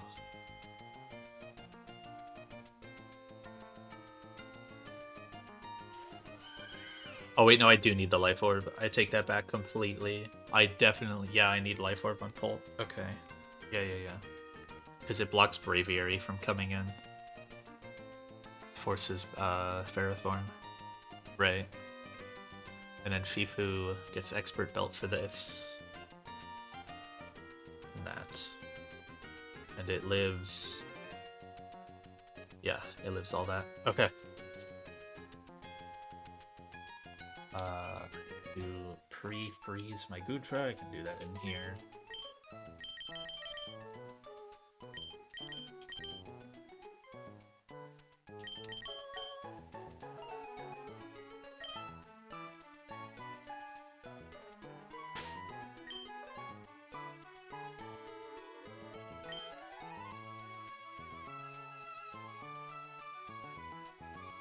I already checked Golisopod HP, that works. Damage 2 to 170. And 3 damage Galvantula. 3 to 238. Galv is for EU, yes. It's a very tiny pre-damage, but necessary. Alright. Frozen, 170, 238. Choice Band Avalug. Ice Fang. 170 Golisopod. Magnet Galv. AV Gudra. Dragon Pulse. Life Orb Bolt. Expert Belt Shifu. Right.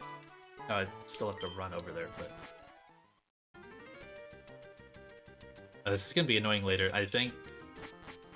Yeah, I need someone toxic in my next fight.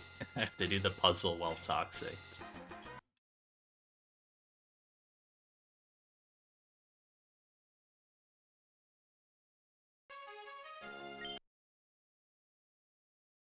Alright, so it's...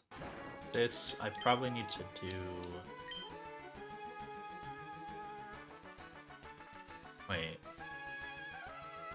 So... Oh, I see. Okay, yeah. Yeah, I did need to break that rock. Because then I have to go down here later.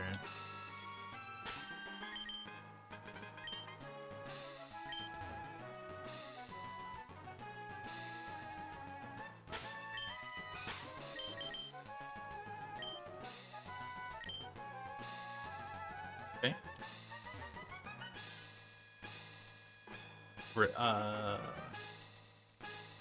Yeah. So, she's, like, right above me. So I have to dodge you one more time.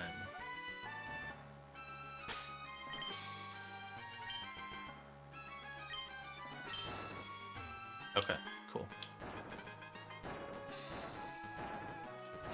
Let's push this all the way up. Yep. And then I need to talk to her. I think you can theoretically, like, push this rock on the right up and then dodge her. But then you have no way to fight. Then you just get stuck. So yeah, like, you can't actually progress. How would I solve this normally? Take this time to...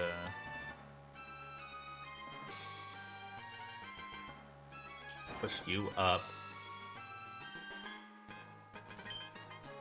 Yeah, because I have to use that rock on the right.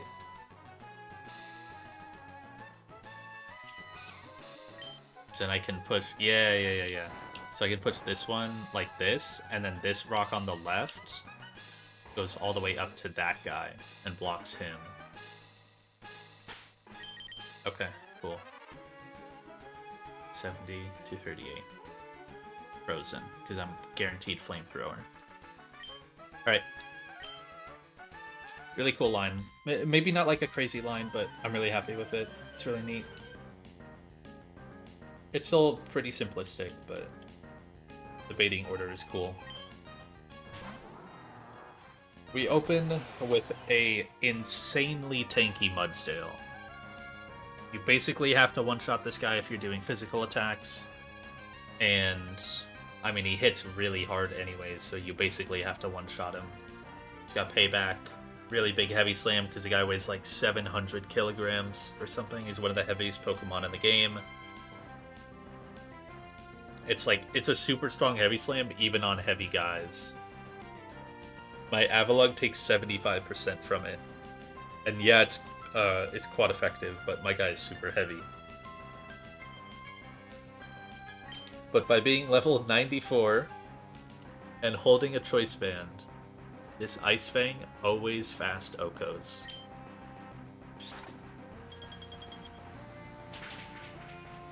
Even Torrent, Choice Specs, Greninja, Surf couldn't do this.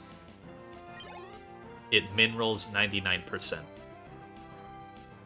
Avalugg does like 105. Avalugg also has incredible baiting. This Blastoise can be a huge nuisance because it's got Shell Smash, White Herb. It's really, really hard to avoid blocking this thing setting up when it comes in on you, especially because it's usually in the middle of the fight. We get it second with Avalugg, because our Spadef is so awful, and it's just guaranteed to Scald. Just go Golly, get a free exit. Take like 11%.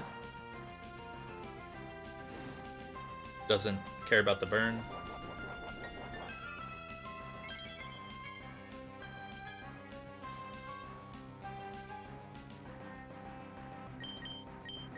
Go to Galvantula.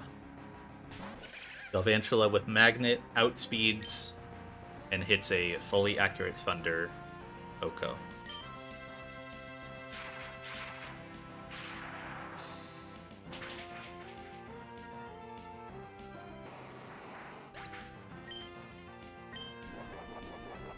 And now, this baits in Gallade. Except it's not really Gallade. This is Hisuian Zoroark.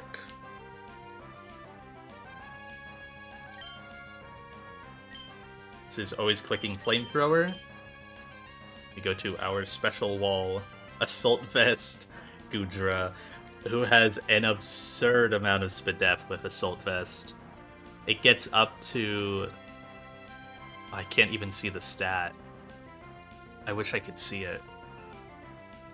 It doesn't show it. It's like... It gets up to like 489 Spadef. Yeah. 489 Spadef against a guy with only special attacks. And I can't get crit. We are pre-frozen, so that way we don't possibly take Burn Tick on this turn. It is fine if we get burned later. But this, this 6% dodge of Flamethrower, like Burn Tick, was noteworthy enough to need it. The damage is really tight. We always get defrosted. 2 Dragon Pulses always kills. This guy's Focus Sash, so you can never just Oko him. Maybe like Zoroark or Dragapult can chain him, but or like do 2 darts. Nasty Plot is fine here. He's going to be forced to attack even after he Nasty Plots. And right, it's basically just like two attacks at +0 versus 1 attack at +2 does basically the exact same damage. Now because he sees that we KO him, he has to Flamethrower.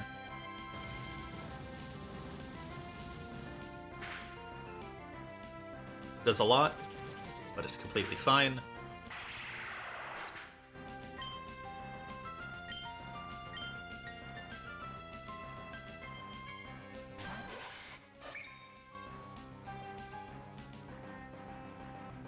All of this was so that way, with the Assault Vest and the pre-freeze to dodge the turn 1 burn, all of that was to guarantee that Gallade goes for close combat here. Max roll knockoff, while unmega'd, because it calcs unmega'd, is 113, so we just had to stay above that. Once it megas, that knockoff does more, but it doesn't know that yet. So this is only ever close combat.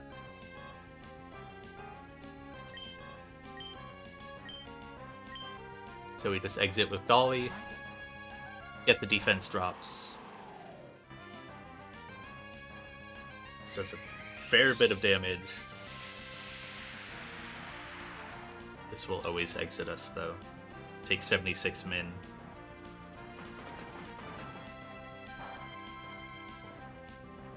$79.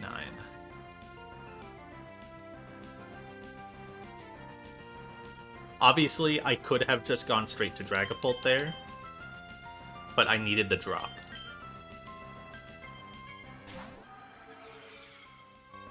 Because now Life Orb, Shadow Ball, kills Gallade. This could also be Phantom Force. But we're going to get rid of Shadow Ball, so give it one last attack.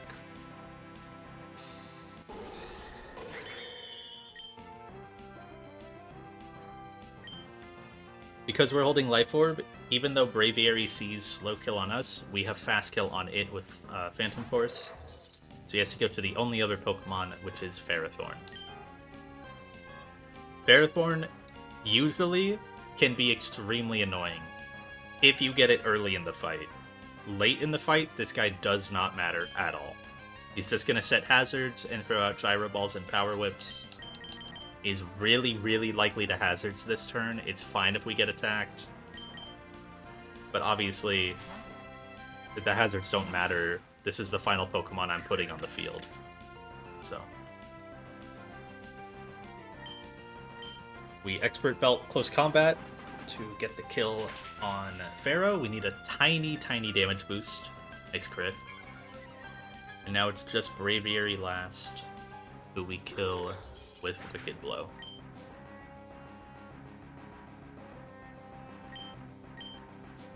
It's just a nice little chain kill at the end. This Braviary is absurd if you don't chain kill it.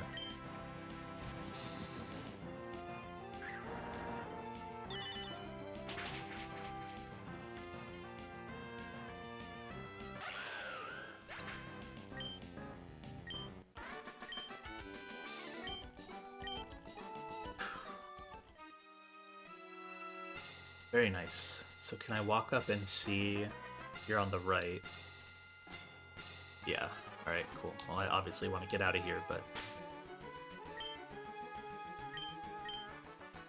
I think I know how to do this puzzle. It's just gonna start to be annoying to do it all the time.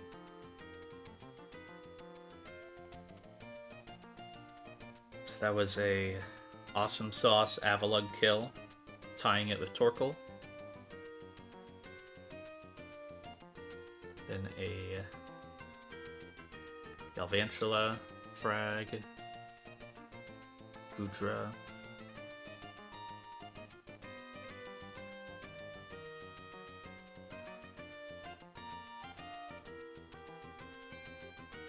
Then Polt and Shifu got 2.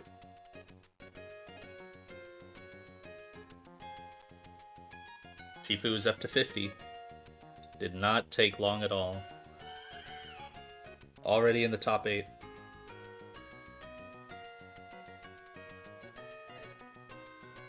And this mon is just absurd. It's truly absurd. Alright, I've only got one more fight fully planned. I have another that I could look at, but I'm not too worried about like fully calcing it on stream. It's not one that I like need to get done, so I'm pretty sure I can figure it out. I'm gonna have to. But we got one more. This one is admittedly really cool. Jax put me onto this this really, really good chain kill line. It did require a tiny bit of investment, but like it's completely worth it. And honestly, it's something I could have done a bit ago. We're getting rid of... I can just do it now. We're getting rid of Shadow Ball off of Dragapult. Something I had to teach back in Tate and Liza's gym. And it's just not really needed for E4, even if you do bring this guy. If you're clicking a Ghost move, you're clicking Phantom Force. Otherwise, you're clicking a Dragon move. It's also pretty common for Dragapult to have some kind of weird, niche, like super high base power move that is quad effective on some guy in E4 just to force it to not come out in like double battles and such. Surf over dive? Fire. Holy. Yeah, it's pretty common to give this guy like Solar Beam or something, or give him like Thunder just to scare off a guy in E4, so having that slot open is good. Like, I'm pretty sure Solar Beam Dragapult is pretty... maybe not common, but like, well known for the E4. Because it scares off like Swampert in the Wallace fight from coming in.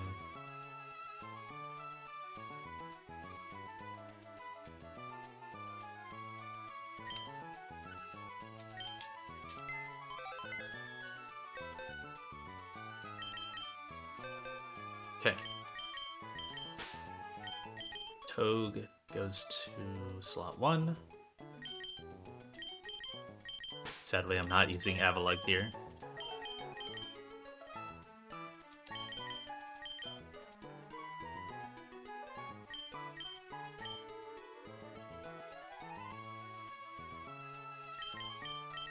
To pull out Garchomp.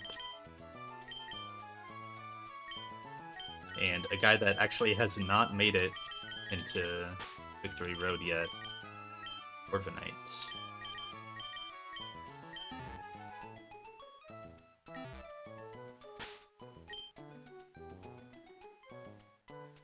I can go ahead and level up Corv. I think I want to. Well, I don't really need to.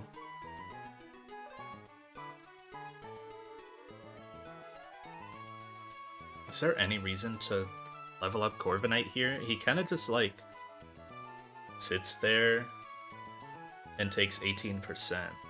Corviknight can completely stay at its level, and it's not getting the kill, so I don't care about its HP or its stats for baiting. Corviknight can stay 91. It's completely fine.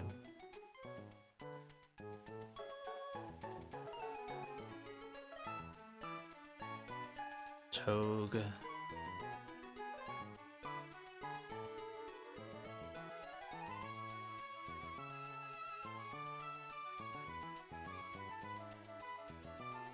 Garchomp.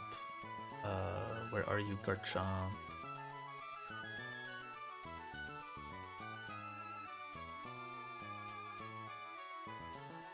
Why don't I see Garchomp? Oh, there he is.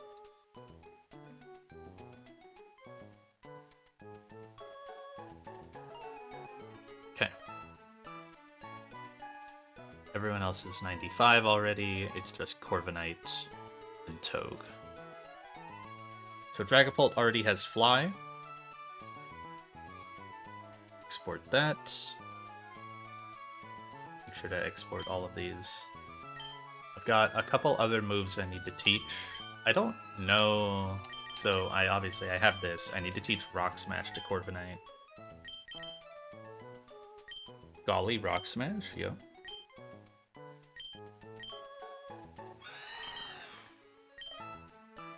Get rid of Fake Tears.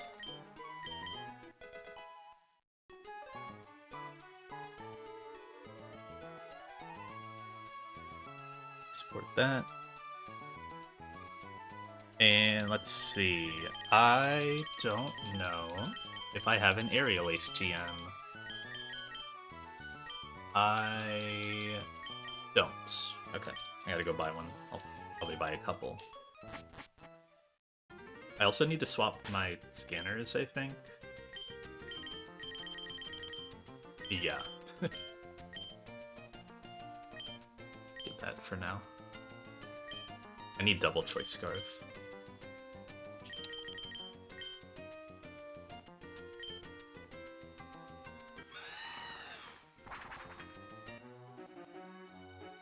Speed this up. It's like the 4th floor.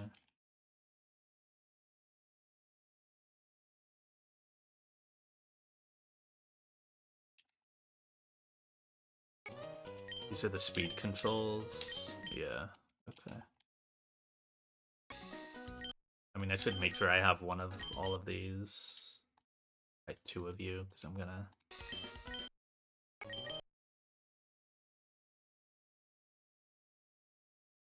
For those.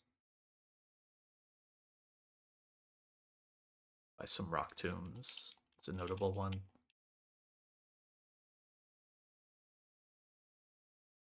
Okay. So all that to teach. Aerial Ace. To Garchomp.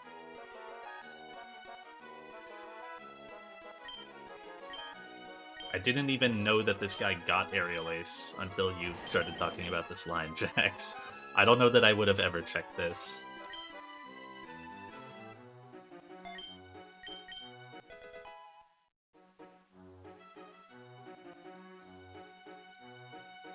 Aerial Ace.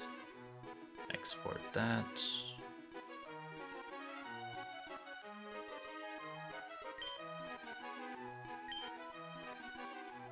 Okay. XP? Oh, Um, this is completely fine. Yeah, I don't need to force this. I don't need to level this up. Because he's just there to fake out, and he's not on the field when he levels up. Okay, that's completely fine. And then you shouldn't have any XP. You've got a bit, but that's fine. You're also not on the field.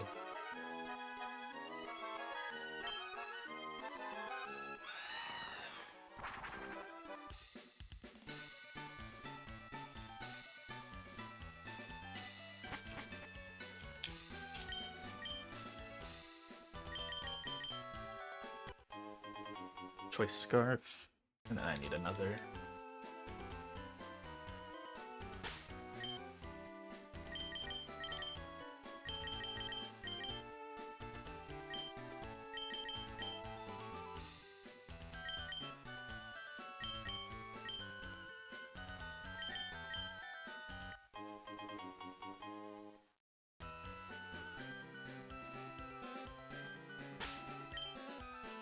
Okay. So the other items, again, very notable. Togedemaru needs the Iron Ball. It doesn't need to like be specifically underleveled to utilize it. It just needs to drop its speed by like 40. You already have Choice Scarf. You get the other one. Corviknight is itemless. Golisopod is itemless. Dragapult. It's Life Orb.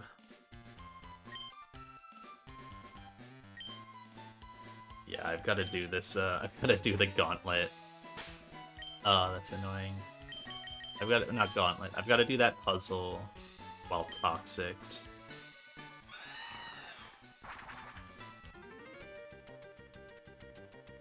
It's fine. Just speed up through it. So damage slot 1 to 220. 3 toxic slot 2. And that's it. All I really need to double check is so Chomp outspeeds Darm, Okos, shows KO to Shandy, shows KO to Hydre, shows KO to Hera, forces Gliscor. Then Life Orb Pult gets the KO after 3 Rock Smashes with darts on Gliscor, Phantom Force Chandelure, Draco, Fly. I do 101% with this Fly, by the way. Like, it's pretty close. But it's enough.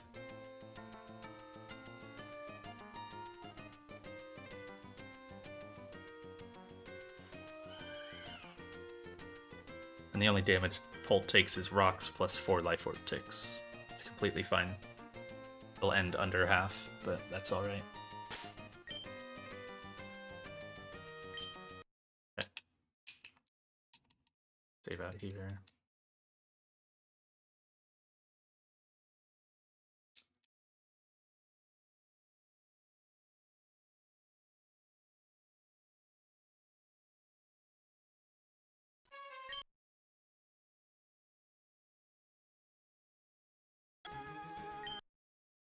Okay.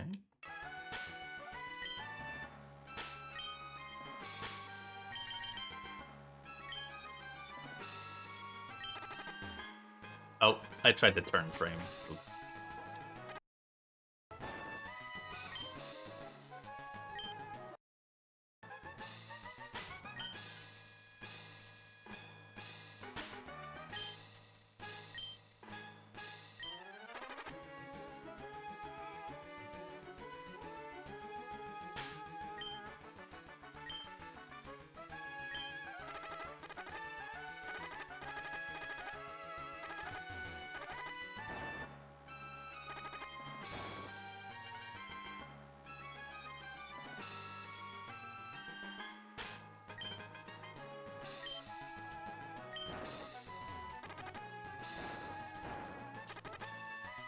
Oh, I didn't break that rock. It's annoying. You're not gonna... No, you're fine.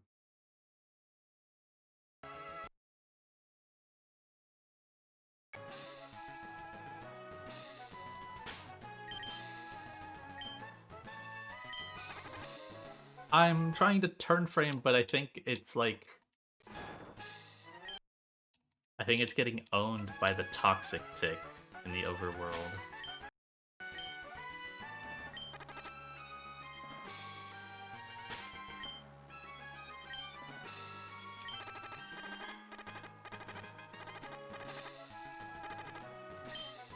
That's what I forgot to do.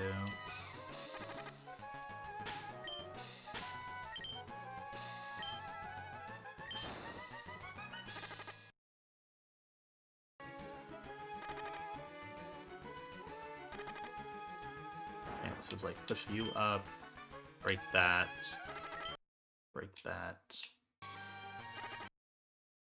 then all the way. Perfect. Alright.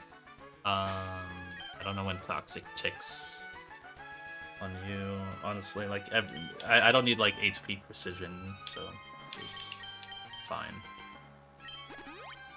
If I take 1 extra damage, it's completely fine. I need to ensure that I'm Iron Ball. I'm too paranoid about that. I'm so paranoid about speed stuff now that, or after I messed up the thing in Juan's trim.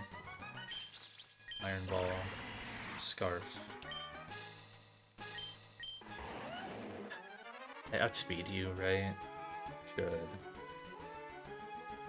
Yeah, easily. Aerial Ace. Itemless Rock Smash. Itemless doesn't matter. Life Orb Fly.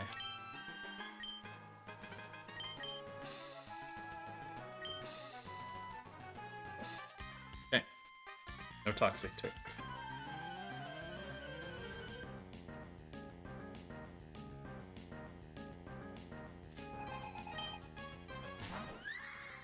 So, sadly, Togedemaru... Well, also, I need my Life Orb elsewhere. But Togedemaru just barely doesn't get the kill on the Slurp buff. With Fake Out plus Iron Head, even with Life Orb. And that's the best boost I could have. It misses it by like 1 HP. So, instead, we gotta find another way to block this from clicking sticky webs. We're gonna Fake Out to break its Focus Sash, and get rid of its first turn hazards prioritization. Now, it sees Fast Kill. Or it always saw Fast Kill, but now it only cares about that because Sticky Webs is not as prioritized. It has to go for Fire Blast. Obviously, Toad can't get this kill, so we gotta go to someone else.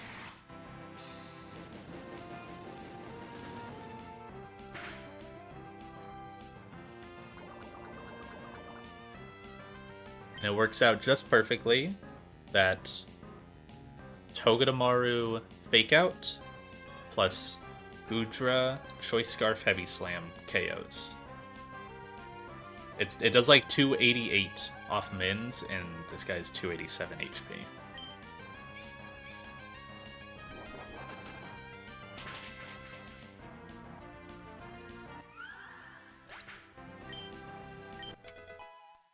Big level up. I'll export that now. Not that it matters for this fight, but good to know. Got 3 attack off that. All this damage doesn't really matter. I just needed to be toxic to avoid the burn. This guarantees Darmanitan in. This guy is fucking insane. I feel like it's not uncommon to just sack to him to get your entry in. This guy is crazy. If we didn't have Garchomp, this is a sack. Like, straight up. It just is. Maybe Gyarados can pivot on it? That's the only other way I could potentially see. But even then, you might be risking like Flare Blitz crit through the Intim. But as is, we just go straight to Garchomp. Can't get burned because of Sheer Force. And with Choice Scarf, we will... Oh, well, it went for EQ. That's fine. That was a raw coin flip. That Flare Blitz crit would have done like 80%. We Scarf EQ. And because of our moveset, we currently show Fast Oko to Chandelure, Fast Oko to Hydreigon with Outrage, and Fast Oko to base Heracross with Aerial Ace, meaning the only guy who can come in is Gliscor. Don't really care what this Gliscor does. They didn't even give it like Swords Dance. I feel like that's the only way Gliscors are ever really scary in this game. Because they didn't give it a setup move, Corviknight can just sit on it.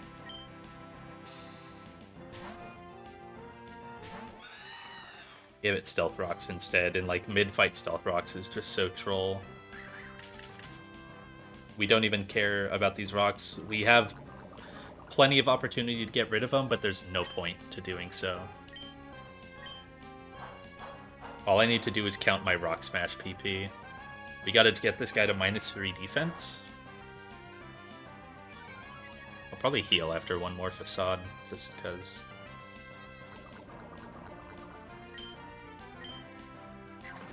It's fine.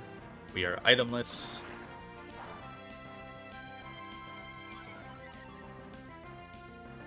-2 defense. Go ahead and roost now. I probably don't even need to roost at all. But...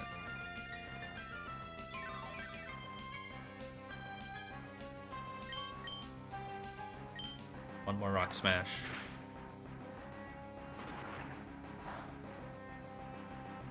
Now he has -3 defense. And we have to do a little bit of a pivot here, just because this is not guaranteed Facade.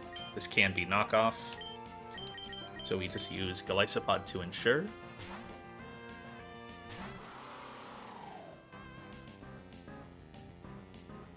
Basically just any Pokemon that can easily take these attacks. It's fine. If it went for knockoff there, we don't get exited, but we have guaranteed Facade, and we can just go Dragapult anyways. And at this point, it is checkmate. Because this guy is -3 defenses, and we have a Life Orb. This Dragon Darts kills. Nice crit. Where'd I get it? Yeah.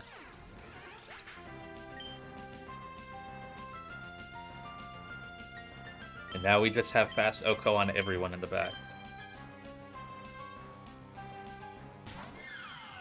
Chandelure comes in.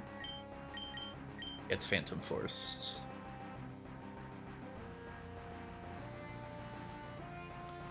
The only reason I really needed the Rock Smashes on Gliscor is I need Draco Meteor for Hydreigon.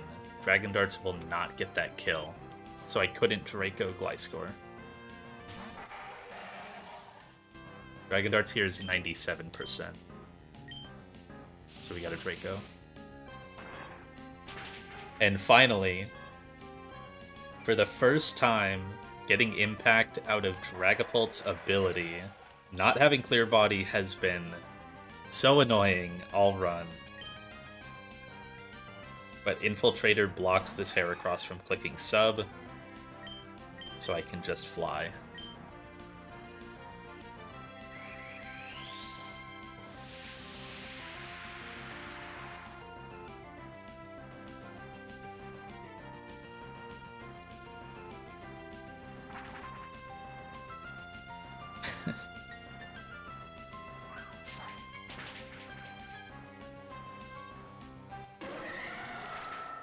So silly.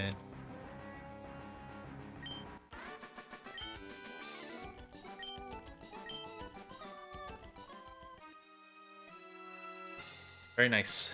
Can I go to the next room? I think I can. There's heart scales. Yeah. So... Oh, there's no way that guy's vision reaches all the way to the right. Or the left.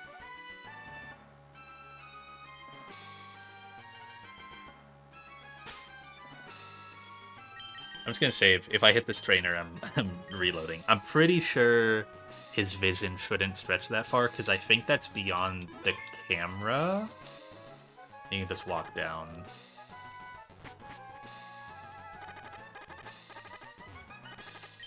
Get this heart scale. Are these the last heart scales in the game? Like, you know, death-wise into it? Yeah, no, he's not even on screen, so he can't see me there. There are tons of heart scales I haven't picked up, but I want to say these are the last two that you can get.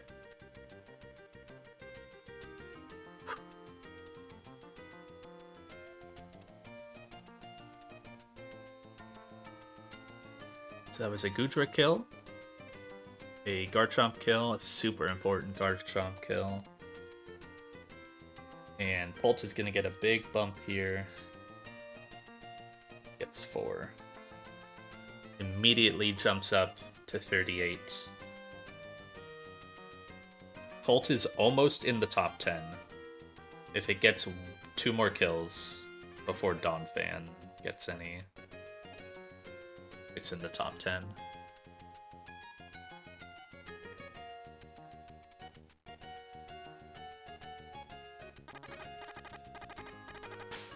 That is all the fights I have planned. I'm not doing any more. What time is it? I guess I could sit here and try to calc out the Starmie fight, but god, that Starmie is so brutal.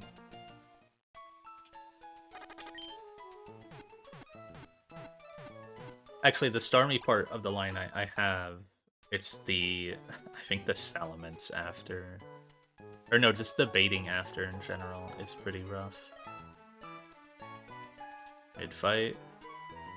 How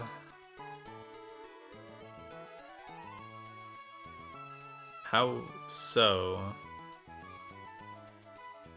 How would that work? What mid-fight chains would there be? Like, Breloom is the only one I can think of, right? That's it. I'm pretty sure I looked at my... I think I looked at Dragapult darts. It doesn't kill Breloom. Yeah. No. I don't think it kills. Don't need to Oko. Doesn't the Rock Tomb, like, slam you? Oh, I guess not. That's not bad. Eh. No, I'm still faster. I'm still faster than him on Rock Tomb. But I might bait weird after. When -1. Yeah, Starmie sees fast KO. Compared to them both being slow KO. So yeah, it might be weird. And like because of analytic bug. Like it's basically like it gets fast KO calcing with analytic bug. Like it's really rough.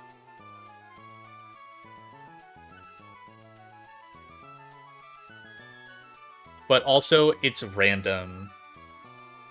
Like it could Rock Tomb or it could Bullet Seed. So yeah, I don't think I can do that. Breloom answer that gets Metagross. Well, I've got it. My original plan here was dual Wing Beat Togekiss. So the problem with that... Well, I guess that's fine.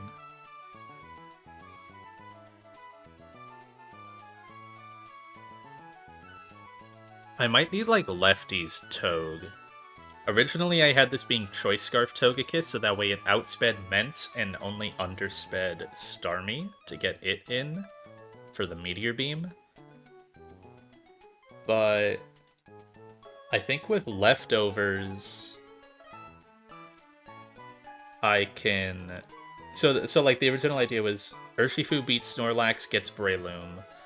Urshifu only does that with a Choice Scarf and with Ice Punch to block Salamence from coming in. Togekiss on the close combat. If I get crit, I take a fair bit, though.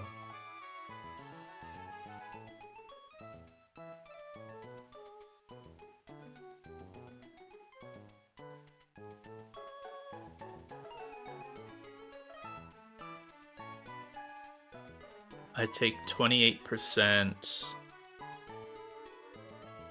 I need to stay above... Well, that's fine, I think. Mence doesn't see KO. I have to get down to 68% to show Mence KO.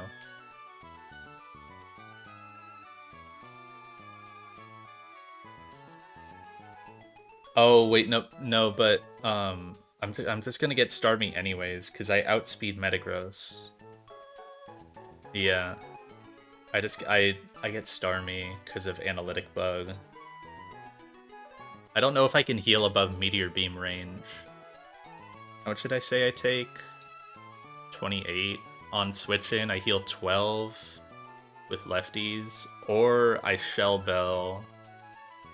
Shell Bell would work. I don't know if Shell Bell would be more. It only heals like 30 HP. I think lefties would be more. But if I need the extra scanner somewhere else, then I could go Shell Bell.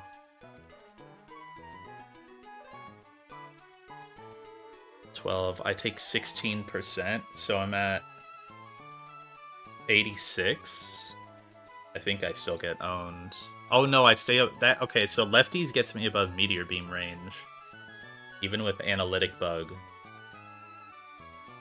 So that will. So lefties Togekiss guarantees Metagross. Meteor Mash.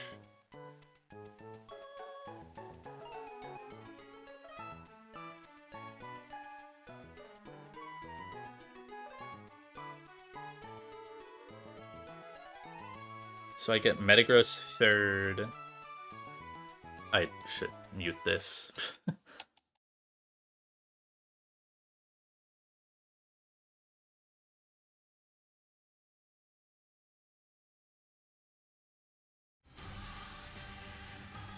we go. Here, so I can do this and kind of show what I had before. This is what I had prior. It's tiny, but Togekiss gets dual Wing Beat to get around the Focus Sash.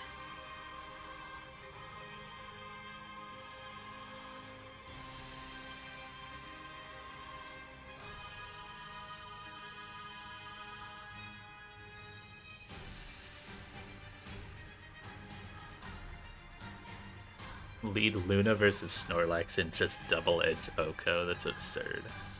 Oh, so you go Mence second with guaranteed Draco, and then get Pult in. I don't think I have. Yeah, I don't think I have a Snorlax kill that guarantees Draco. I'm pretty sure.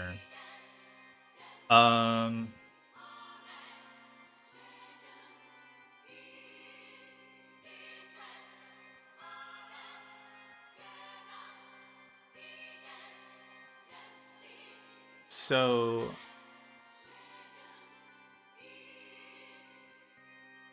and I would just die to dual Wing Beat. Togekiss, where are you? Let's make you 95 in the calc just so I can look at it and give you dual Wing Beat, because that's the move you'd need.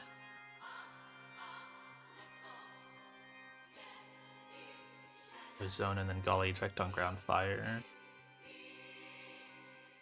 At 6, yeah.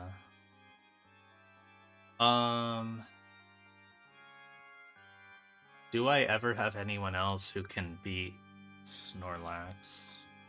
Conkeldurr can finally outspeed a Snorlax for like the first time ever. And pre-burned hammer arm Oko. Doesn't even need an item. That's random Draco dual wing beat though. Unless I'm Assault Vest, then I can guarantee dual wing beat. But that doesn't seem good at all. It's just kind of silly. I'd be defense dropping with Blaziken to kill Lax off of like Choice Band or Life Orb. That's just triple random movements. That's even worse.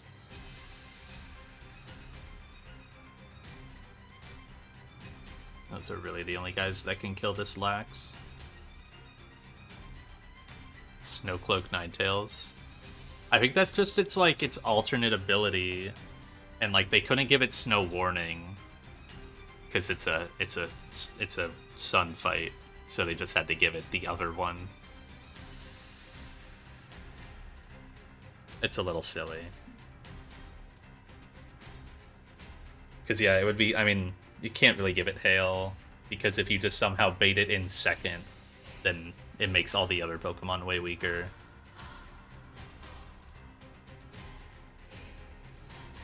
It's still the Ninetales is still like a really neat set.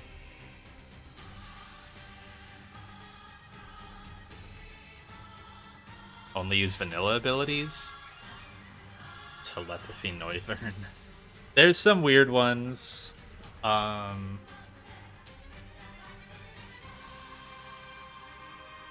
have like some basis in logic or reality. Like Sneasler does not get inner focus, but Sneasel does. So he gave this inner focus, which I think is fucking absurd. I don't think this mod should get inner focus. But like in vanilla, this guy gets inner focus, and then this guy just gets like, I don't know, something. Pressure and Unburden. I think this mod might be a little silly with Unburden, but like still inner focus is crazy.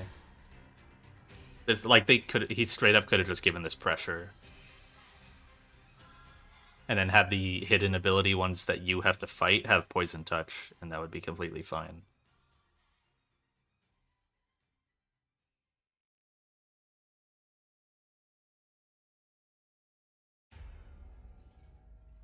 Like, this mod is already so fucking broken, I don't think it needs the ability to block Fake Out. You know, it's got so much going for it, it doesn't need that too. Yeah, he changes some abilities, I believe, like Sand Slash might be one of them. He flips some around, like, that's for sure.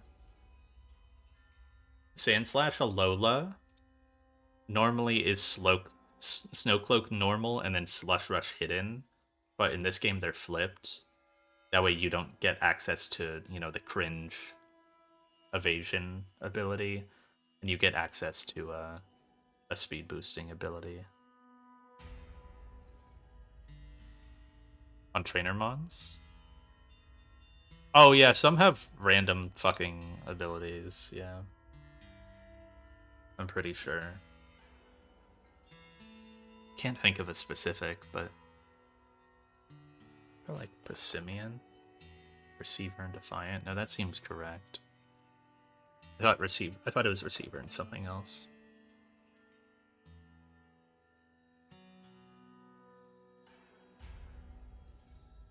Are the T-Tars you fight all Unnerve and Sandstream? I think so.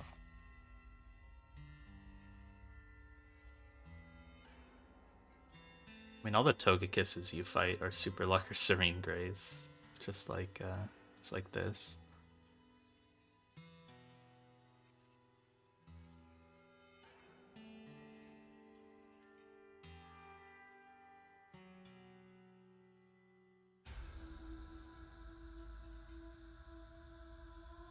This Sableye has Kenai? Is that correct? Oh yeah, it is. I forgot, just because my Sableye has this epic stall ability.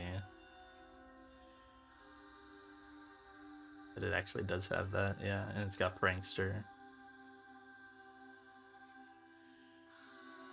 Okay. So, Leftovers, Toad. I should check if Shell Bell works. Because basically how this ends up working rounding-wise is, well, let me do 156, and I don't know how this works HP-wise. Like, there could be some weird math where I end up missing, like, a couple HP due to rounding. So, like, I don't want to do this if it's extremely tight. Bell heals an 8, right? Yeah. So we get roughly 30 HP off of Breloom. So 276 minus 78 plus 30 is 228. I don't think that's enough. Nope, it's not. Okay, I need leftovers. That should be enough. By 16. Yeah, because I get 34 from leftovers. That should be enough HP. 78 plus 34 is 232. We take max roll Meteor Beam 230 on Togekiss. So it just barely works. I mean, that's not even the damage we take, right? That's just analytic bug, but that can get Metagross second with leftovers Toge. It does just barely work. Guarantee Meteor Mash. Ideally, Urshifu would beat this, but it doesn't actually kill. So Garchomp has to kill, I think. I remember doing Mega Garchomp here. Wherever that is, right there. Yeah, because you take the Rough Skin, you still outspeed even after the Mega.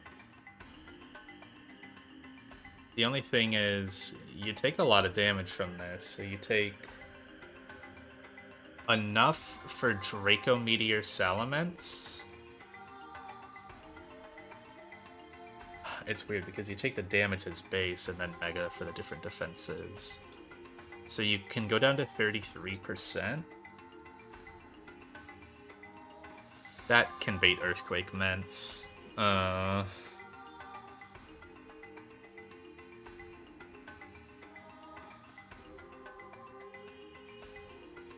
can't switch out of this Ments if it can Earthquake.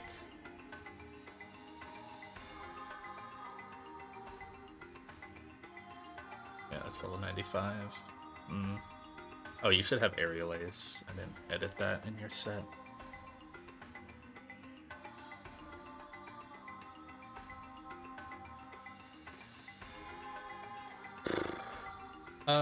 Is there anyone else that can kill Metagross after eating a Meteor Mash?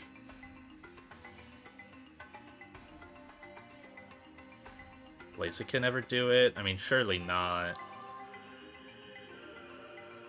It's just slower. It needs Choice Scarf. And I don't have that. I don't have any more scanners. Could I exit on the mash? Oh, I can exit on the mash. I don't know why I didn't think of that.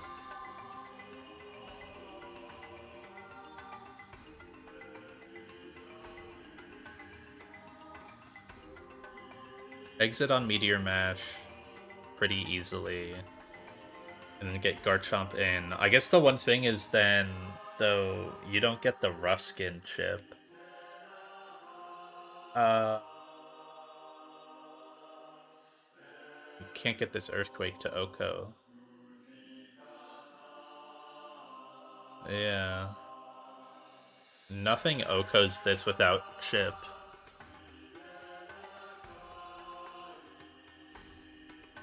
Can I...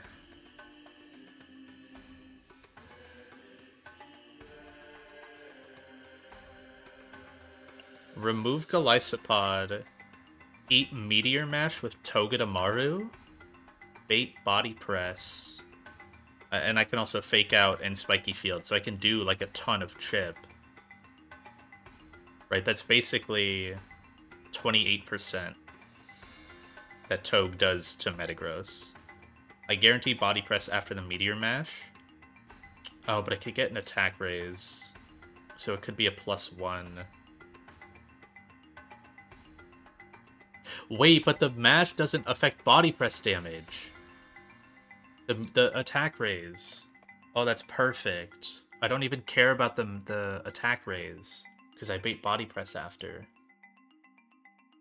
I switch in on Body Press, which does way less. Do even more Rough Skin chip. And then I don't even need the Mega. I can just kill with Earthquake.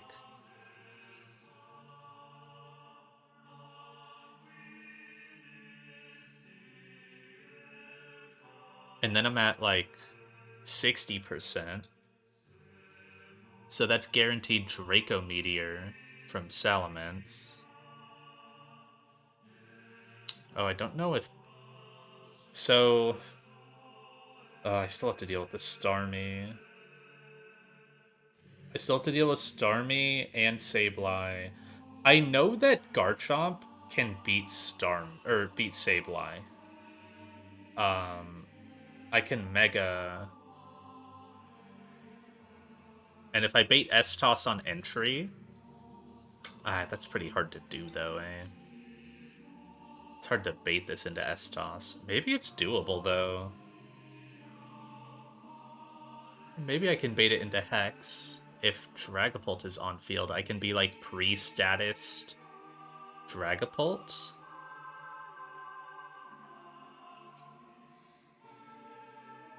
Because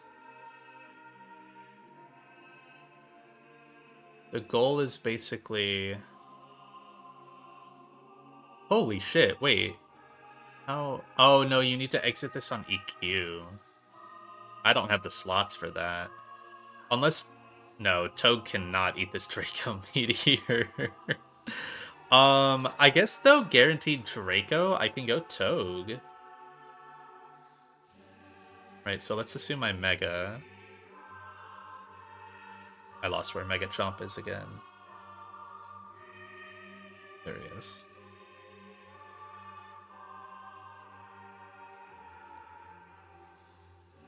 Go Mega Chomp, so that way we have more damage later against Sableye.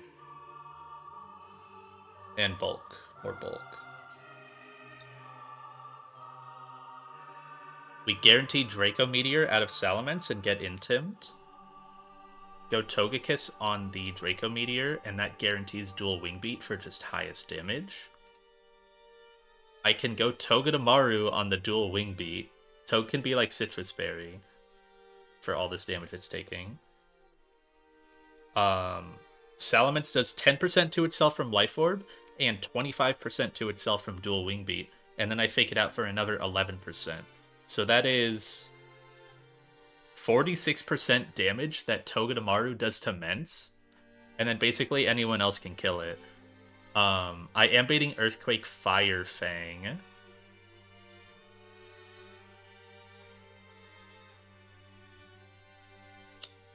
Can't really switch on Earthquake, because the idea is to be pre-statused.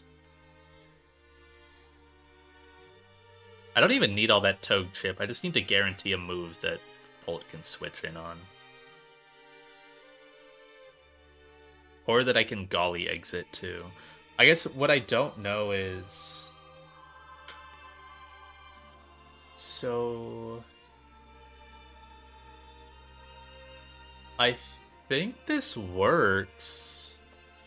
If I E-exit to Dragapult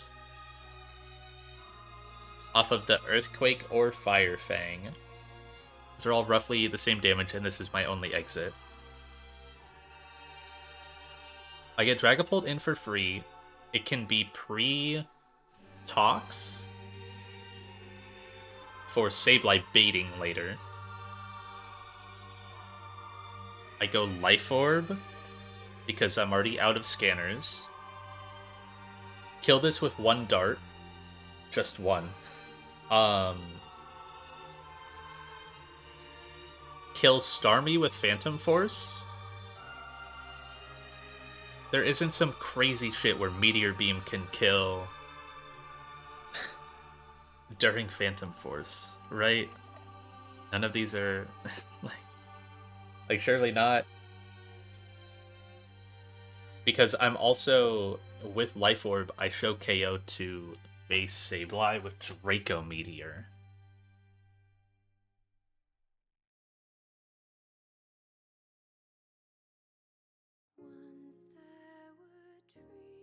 When it megas, I get nowhere close to killing it. But I can be pre-toxicked, which guarantees that it will click Hex. I can go to Garchomp on the Hex. Garchomp took a body press earlier in the fight from Unmegad. So it's at 60% HP as a Mega. It takes a Hex crit. Oh, does it live that? Wait, I need to actually calc that out.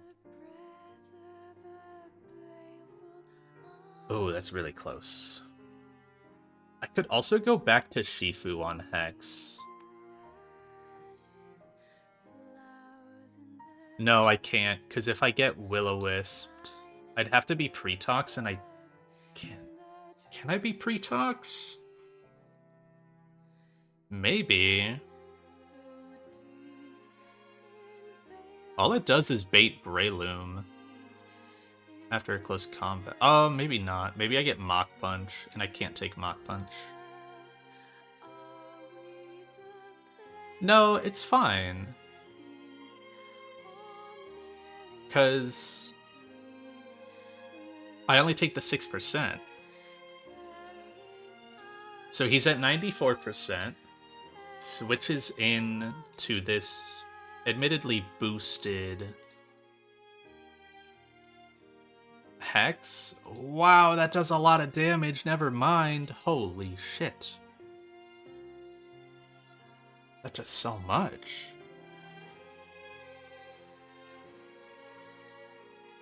Can I Golly exit on Hex? Maybe. I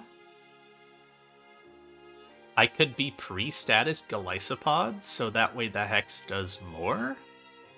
That's really risky though. No, yeah, it does way too much. Not viable. So the first exit was Earthquake or Fire Fang. That's already pretty variable damage.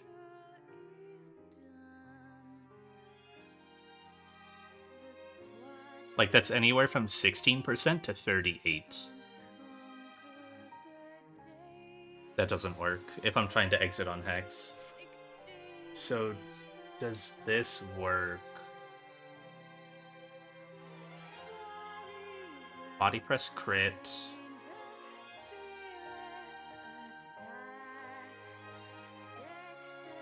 $328 minus 129 is 199.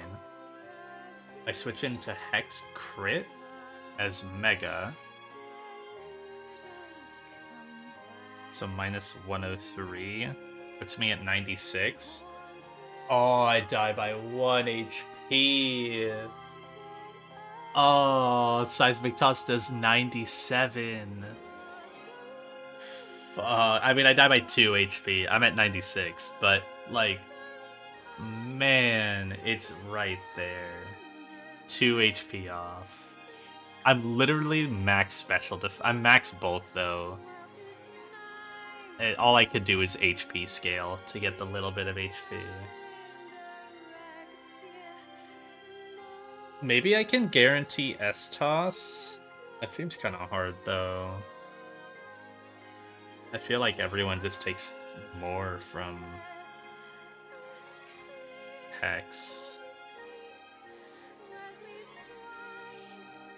Because even Pretox Urshifu guarantees Hex.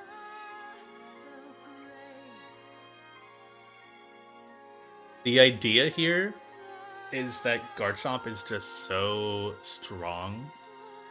He switches in on a Hex, and then doesn't even care if he gets Will-O-Wisped the next turn. He does a fast Outrage for 2/3, and then the next Outrage, even if he's burned, can still kill Sableye. But because of the Body Press earlier, if Body Press crits and then Hex crits, and they're both max rolls, then I'm dead to S-Toss, because I'm at exactly 96, and he'll just click that.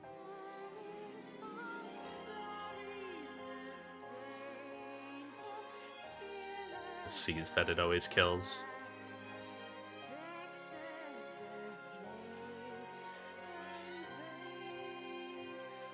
I don't know if I have any way to kill this Sableye with this squad. No one can, like, heal on him. I can't go Pretox Urshifu, because he takes absurd Hex damage.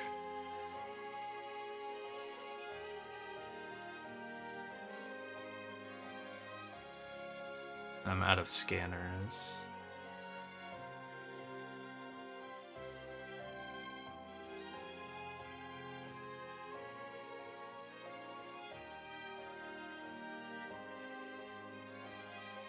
Unless I can make this Golly exit work, but I don't know if I can. I need to, like, sit down and just do the hard math. It doesn't look like it should work, though, because the variance between Fire Fang and Earthquake is so wild. Wait, this can still Draco. Oh, wait, no. Wait, what was I thinking? I was saying Toge eats the dual wing beat, right? I already lost my plan. It was like... Yeah, this can still Draco, this just doesn't work. this plan just didn't even work. I didn't realize that this guy's Draco was so strong.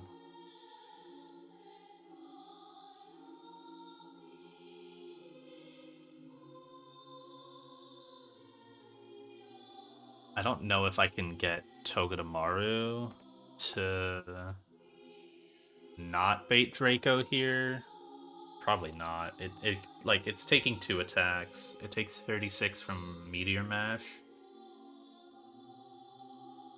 And then it takes a ton from Dual Wing Beat. It could literally be at like 20% and still bait Dual Wing Beat after. I mean, I have a Citrus, so I wouldn't be able to bait Dual Wing Beat after, but I can't even Golly exit.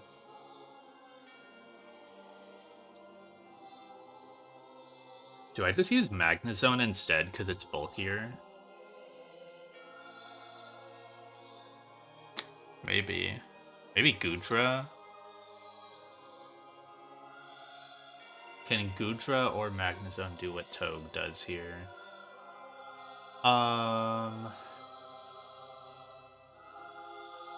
What does Cosmic Power do? Raises defense. Fuck. Okay. That's really bad. Chomp can't kill that. I would need to be pre-damaged to guarantee the body press, so that's pretty tough. These guys almost take too little. Whereas Toge takes a lot from body press.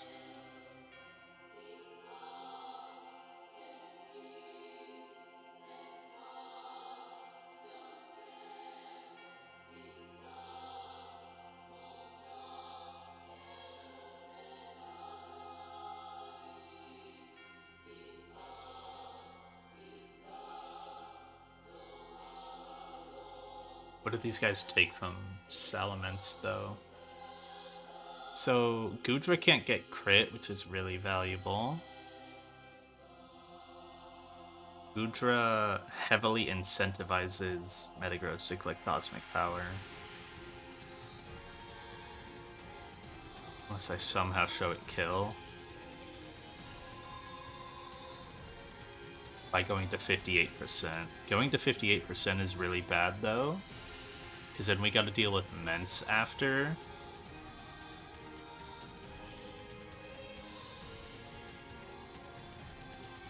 Means we gotta switch in on dual wing beat, or I think always dual wing beat.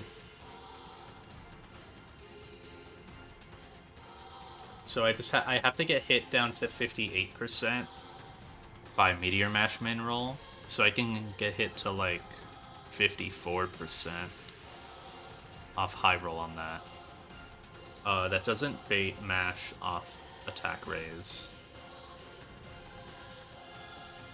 So it's body press.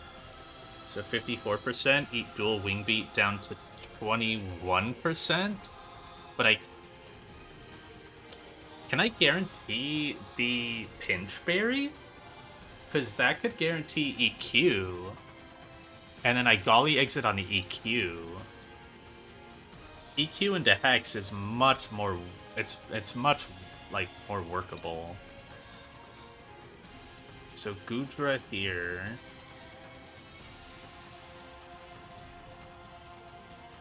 I think this requires really precise Gudra HP. Because oh, well, I'm not worried about Citrus proc. So I can go under half. I just need to guarantee that I'm above Draco range. Really, yeah, I need my... That's not too hard. But I also have to ensure off my pre-damage that I don't go too low to where I can get into Meteor Mash range off an attack raise. I think this is doable, though. So if I pre-damage to, like... If I pre-damage so that way min roll hits 50%, let's say. So, like, right at 75. What's half HP for me? 140. Let's do 140 plus 71, so 211. A pinch berry for me heals 140.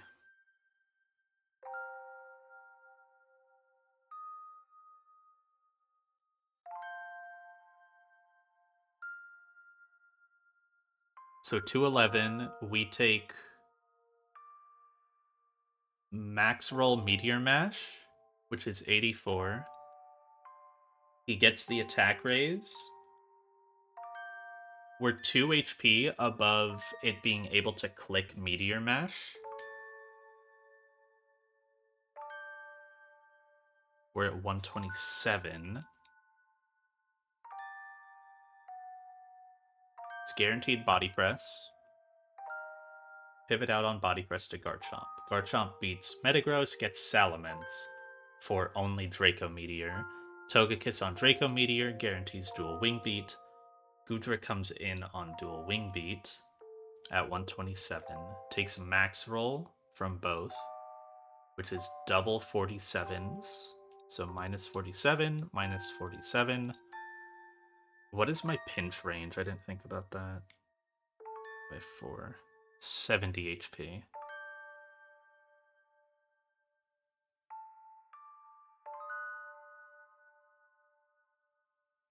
We need to get under 70 to activate our Pinch Berry. We go 33 and then heal back 140. This music is really loud in my ears.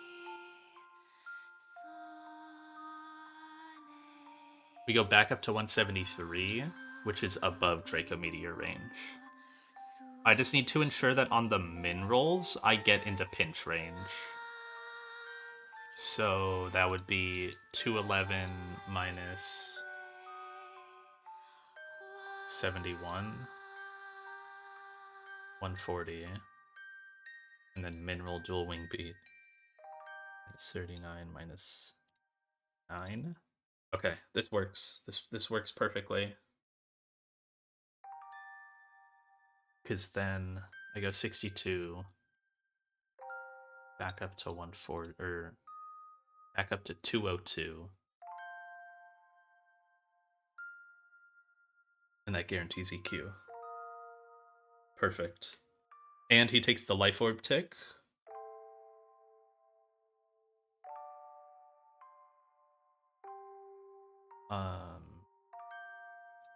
We EQ, or we eat the guaranteed earth. All of that was to just guarantee earthquake onto Golisopod.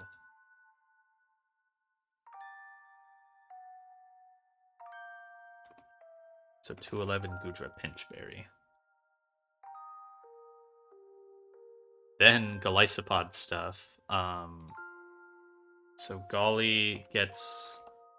I always have to recheck this. It gets I think it gets 67 HP from a citrus. Yes.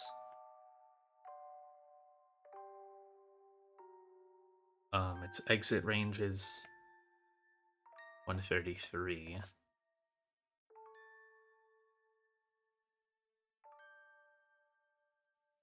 So we do 133 plus 44 plus 64. 44 plus 64 minus 67.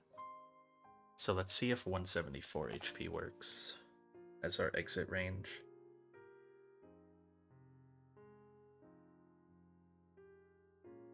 $174 HP on Golisopod. We take Earthquake down to 130. That exits, and then heal back up to 197. Take a Hex for 64 damage, and exit at 133. So that works. Now what about off the crits? This is 78, so 174 minus 78. 96, we exit. Heal back up to 163. Take a Hex crit for 114. So we live double crit.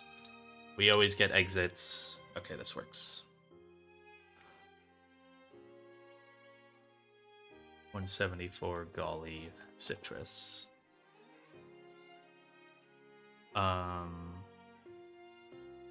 Is there any other pre-damage? No, it's just like Togue needs leftovers. Plus dual wing beat. Urshifu needs Scarf plus Ice Punch.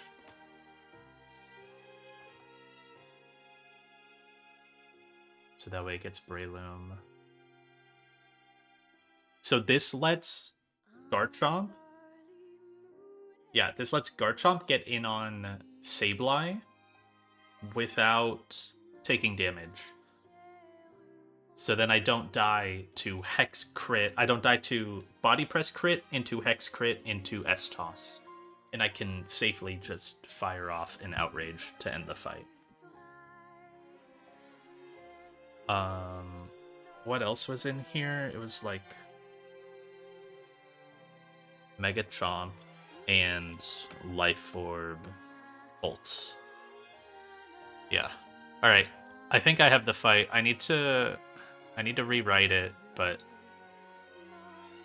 I'm pretty sure I got it. Was there any other pre-damage? I don't think so, because I'm just... Yeah, I don't want to pre-damage on Breloom. I don't want pre-damage on Togekiss at all. I need it as high HP as possible. So that way I don't get early Starmie.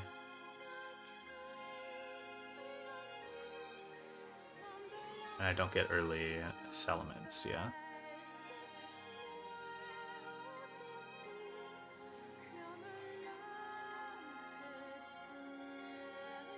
Okay, Togekiss still gets dual wing beat, Urshifu still gets Ice Punch, everyone gets leveled up.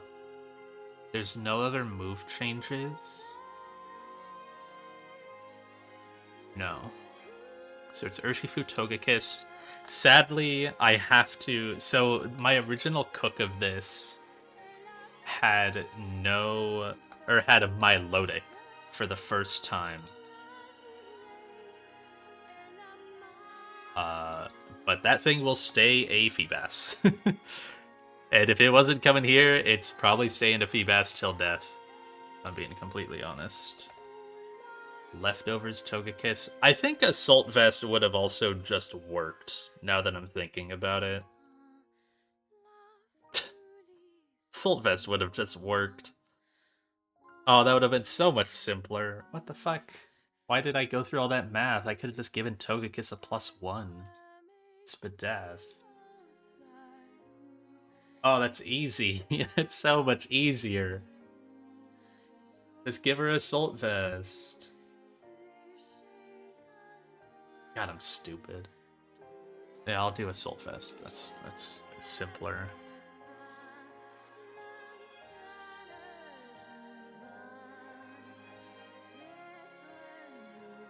Okay. Gudra, what nature are you? Your minus defense, Agwav works on you. Agwav minus Spadef. Yeah.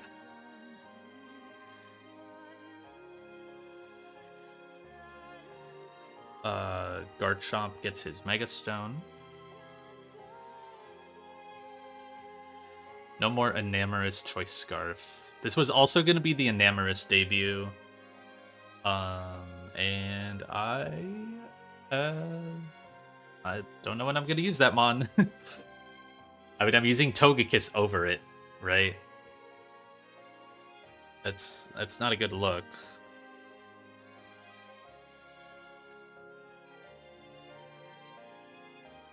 Alright, so the pre-damages are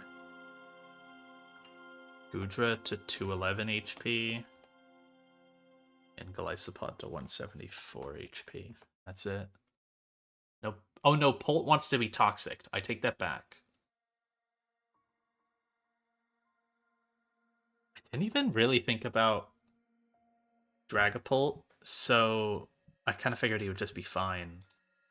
Let's just double check that so I don't accidentally kill myself. Dragapult comes in off an E-exit on Earthquake. It takes 6%. I might want normal poison. Because I'm going to be on field for... Oh, I'm going to be on field for a really long time. I think I want normal poison.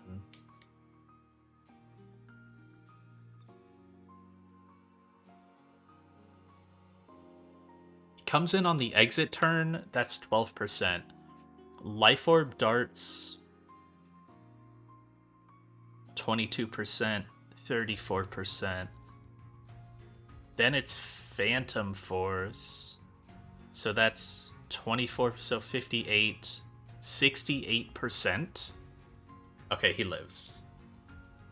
But he needs to be poisoned, not toxic. Let me think that through again. It's only 20% from Life Orb. It's switch in turn, kill turn, Phantom 1, Phantom 2. So 48% from... Yeah, 48% from Poison, 20% from Life Orb.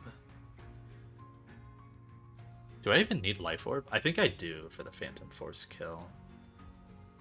I don't need it for Phantom Force, but I need it so that way Draco Meteor shows kill on base Sableye, so it doesn't come in early. That's what it was. Yeah, okay. Yeah, I do need Life Orb. And then no matter what, it's just only ever clicking Hex anyways against me. And I can pivot, I can Golly exit on that Hex. Get Garchomp in, and then Garchomp just clicks Outrage. Wait, did I calc this? I calc this against against Mega Sableye, right? Because the damage is different. Let me double check the Golly thing. 74 minus Earthquake, 44. Exit plus 67. 97 minus 64. Yep, okay. Yeah. Checks out. So this is Pivotogicus Dual Wing Beat. This is Metagross in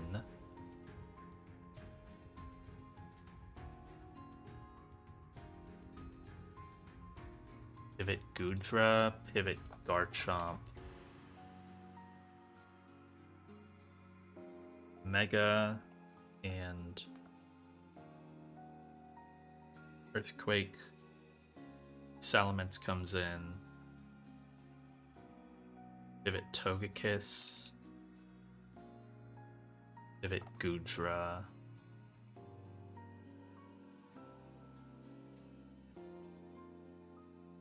Pivot Golisopod. And E-exit to Dragapult. Then Dragon Darts. So silly. And then it's Starmie in.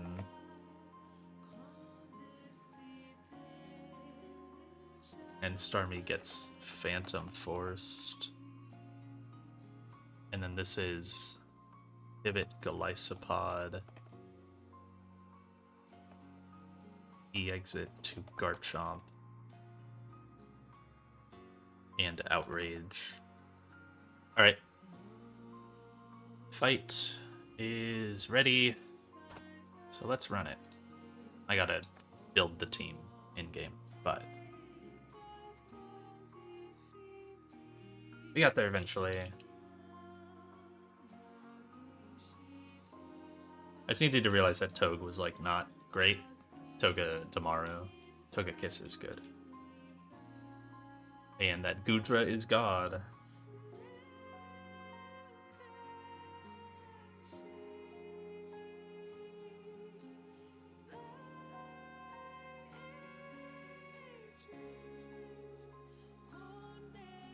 What scanners do I have? Double choice scarf. I need one of those, so that's fine.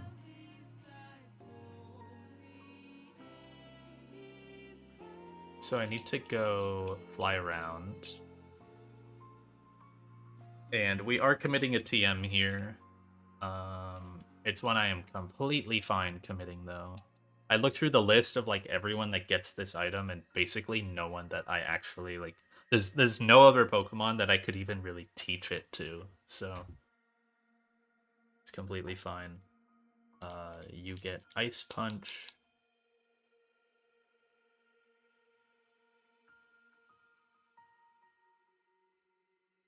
Export you with Ice Punch.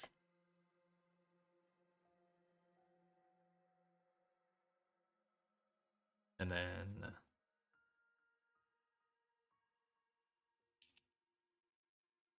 Gonna go ahead and level up Togekiss. And teach it Dual Wing Beats. This could get replaced in the near future, but I need it right here. I need a Pokemon that can kill Breloom through the Focus Sash and bait in Metagross. And Togekiss does that with this move. So it would also do it with, like, a Yaboka, I think, but I need the item slot for the baiting.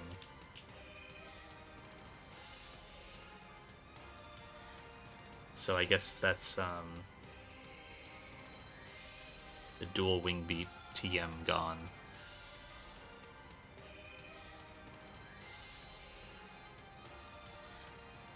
Check off those heart scales I grabbed.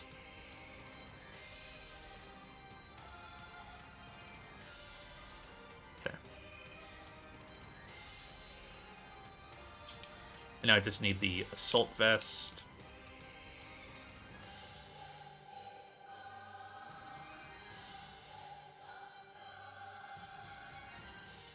You get Assault Vest.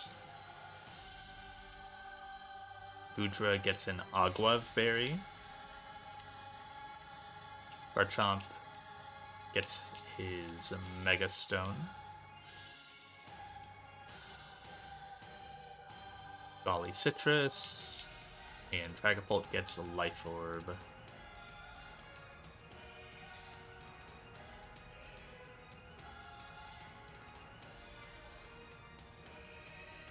Okay. So I have to pre-poison my Dragapult, not pre-toxic. Udra goes to 11. Lysopod 174. Re-poison slot 6. And I just have to heal this guy once I'm there. Okay. Scarf, Ice Punch. Dual Wing Beat, Assault Vest. Aguav to 11. Garchomp Bite. That's all that matters. 174 Citrus. Life Orb. Fly doesn't matter. I'm just clicking. I need Draco. I'm clicking Darts. I'm clicking Phantom Force.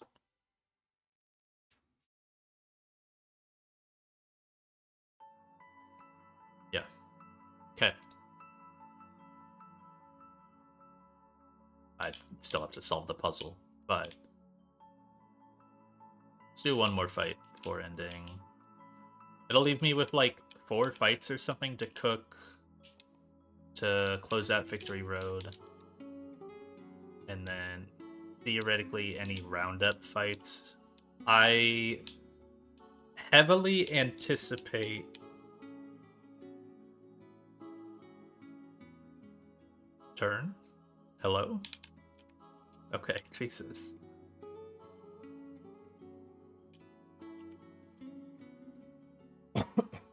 I heavily anticipate I will need to get the Slowbro Knight.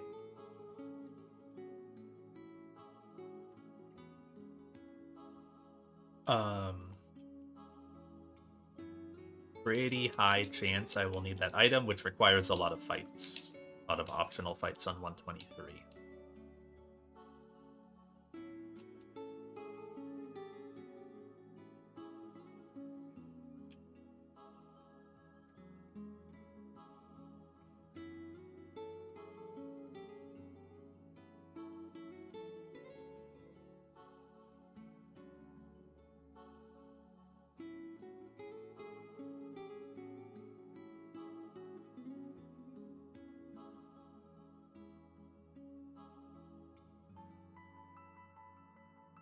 Okay, get right up next to this guy.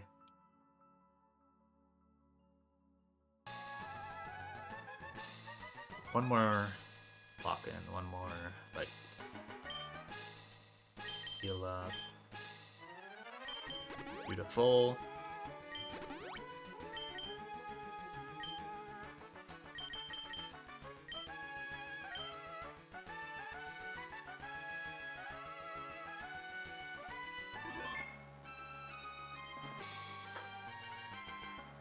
Show KO.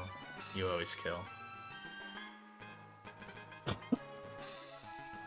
This entire line only works because my Shifu is max attack and is able to kill Snorlax without an item boost.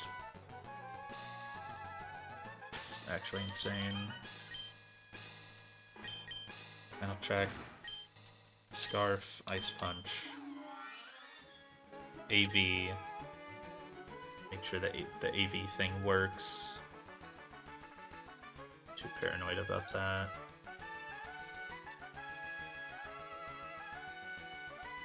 Yes, okay. Only sees 55. 68.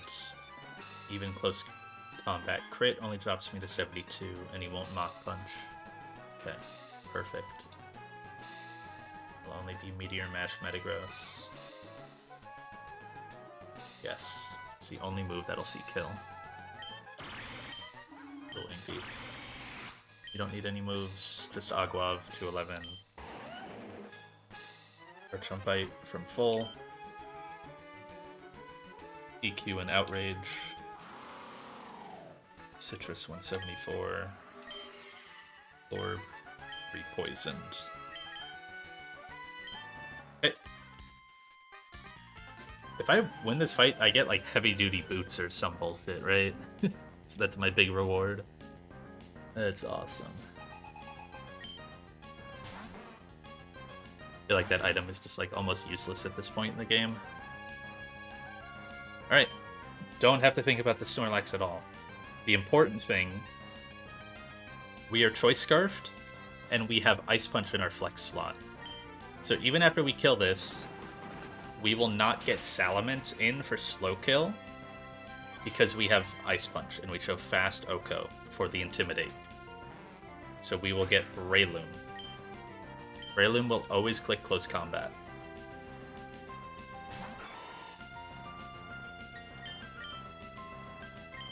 Togekiss eats the Close Combat.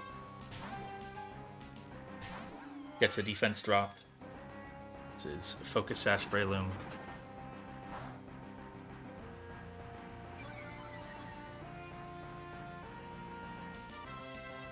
Had to teach Dual Wing Beat to this to Oko it. Nice crit down to the Sash.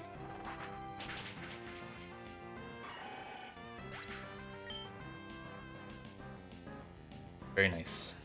Now, because we are Assault Vest, we don't get owned by Analytic Bug Starmie. This is always Metagross. It's very hard to avoid the Starmie.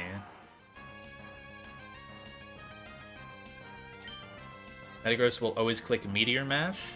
We pivot to... Oh, I wrote pivot twice. We pivot to Goodra. I don't care if this attack raises. Goodra cannot get crit by anything. After taking this Meteor Mash, it will guarantee that I show a kill with Body Press. Even if that was Mash attack raise, it doesn't raise Body Press damage. We are 8 HP above +1 Meteor Mash max roll. This is guaranteed to Body Press, so we go to Garchomp. Garchomp will chip this with Rough Skin, which is really important. And only take like 20%. That looked like a lot more than 20%. 51... I took 79. I guess it just looks weird. It looks weird to me, but it's correct. After that rough skin damage, Mega Garchomp Earthquake always kills, and we are still faster after the Mega speed drop.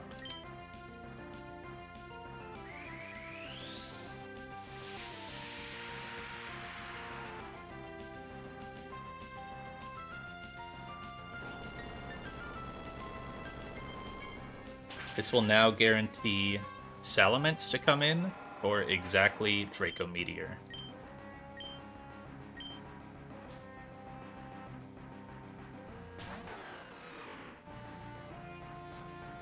We get Intimed, don't really care. This guy has Life Orb, which does matter. Actually, it doesn't. Never mind. Yeah, I'm fighting. Oh, did I not swap scenes? No, I did. Okay. You made me think I didn't. This is always Draco, so Togekiss eats.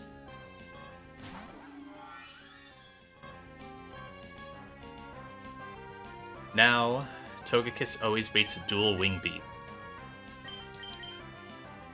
Goodra will eat this dual Wing Beat and always eat its Pinch Berry. It takes a minimum of 78 damage. Our pinch range is 70. We never died to like double max roll. Obviously the pinch would stop that.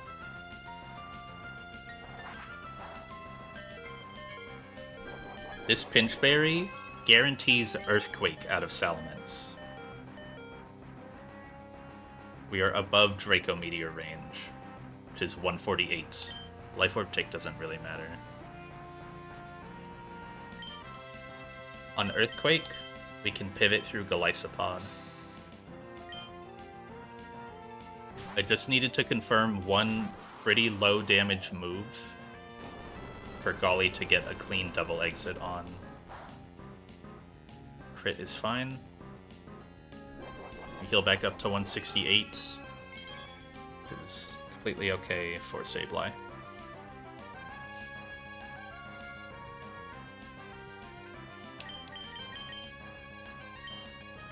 We E-exit to Dragapult. Dragapult has Life Orb. I need to kill this with darts, not Draco.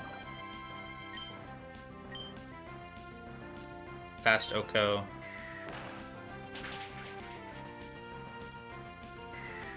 Bolt is going to take a lot of damage here, but it's completely fine. It's normal poison, and it's taking Life Orb. We're going to end it like 40%.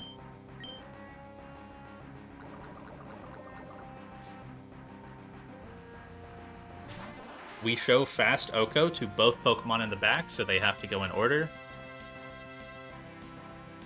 This is why I couldn't click Draco. Draco Meteor is what's showing KO to Sableye. Phantom Force Oko's this.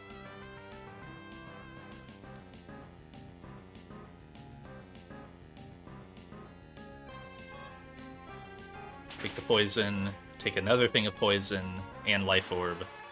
And now it is just Sableye last. We force it to only ever click Hex, so it cannot Will-O-Wisp on the switch.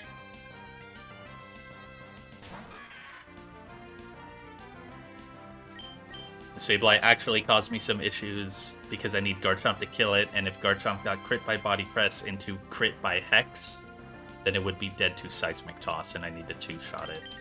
So we had to get a Golly exit off of Hex in order to get this. And that's why I needed Goodra to set up the EQ exit.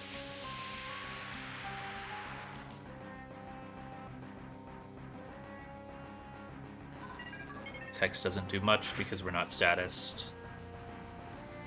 but it always exits.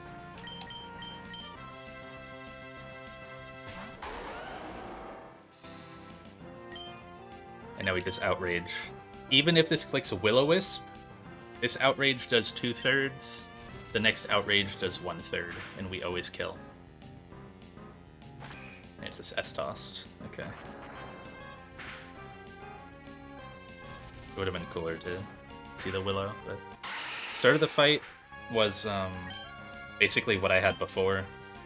Urshifu Close Combat Snorlax, Choice Scarf Ice Punch to block Mence, get Breloom. Togekiss eats the Breloom Close Combat and holds Assault Vest to block Starmie from coming in. Off of even with Analytic Bug. We only take 28% from CC Crit, and max roll Salamence Dual Wing Beat is like 68%. So it's always Meteor Mash, Metagross in for slow kill. And then Goodra eats the mash, baits Body Press. It was a very precise Goodra HP, but I kind of just nailed it on the first, like, dart throw that I went for, trying to see what HP I needed. It could have been a little more optimal, but there was no reason for me to change it.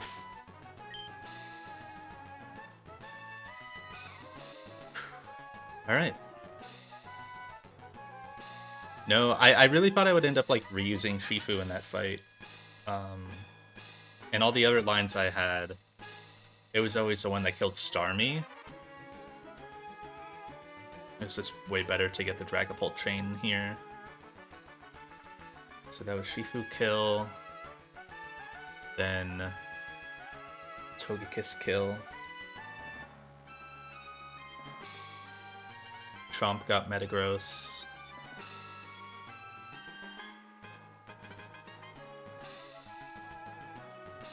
Holt got 2. Pushing it into the top 10. And then Chomp got Sableye. Dragapult finally in top 10, just past Donphan. It's still behind Mamoswine. But, I mean, the guy has 11 kills in Victory Road. It's pretty good for a pretty bad Pult. So 102.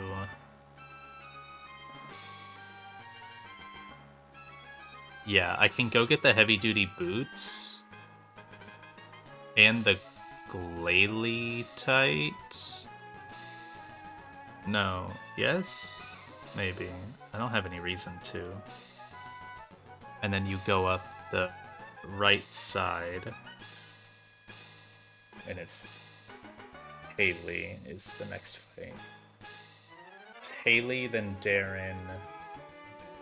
Then back to the first floor, where I think Vito meets you. Oh no, it's Edgar. Then you get Gengarite. Oh, yeah, and then you get the Earthquake TM. Wait, what? Why does that say 103? There's no ladder there. I'm a little confused on the order, but there's only like 4 fights left.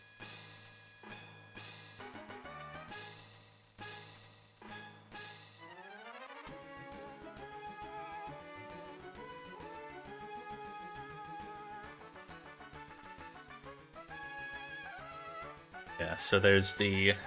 God, this fight looks insane. If there's any fight I have to sack on, it's this fucking fight, man. I won't be surprised if I have to sack 2 here. I can see a Centiskorch sack already on that, that Ninetales.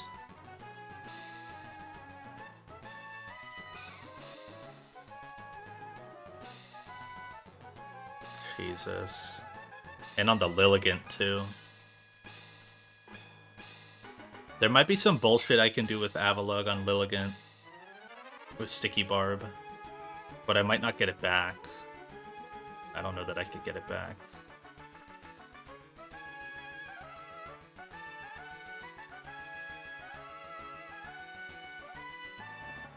I feel like giving up Sticky Barb before E4 might not be a good idea. Not that it's, like, ever considered required, but it's just a very nice tool to have for baiting in doubles. Especially in fights where, right, say you're doing, like, Drake doubles, and you needed to not have pre-poison for the single fights earlier. You know, you don't have that chip. You can prefer it to be Sticky Barb instead. So yeah, Sun fight, Wobbuffet fight with a Charizard Mega X, a genuinely kind of scary Mega Mawile with the Floette Eternal with Light of Ruin, and then Vito. I feel like Vito's just got to be a sack fest. Like, we've been deathless so far. I don't know how you do this fight deathless.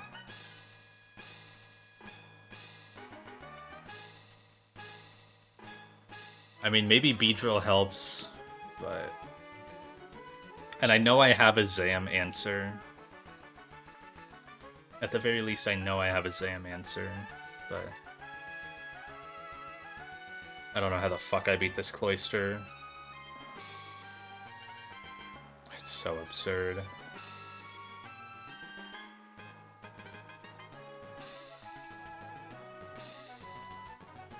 The Cloyster is crazy. Okay, get me out of here.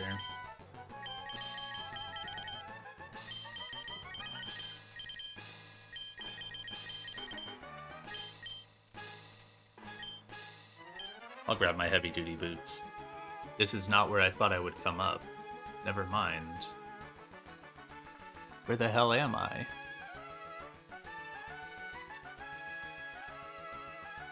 Oh. I thought I'd pop up next to the boots. I guess not. So you go 101.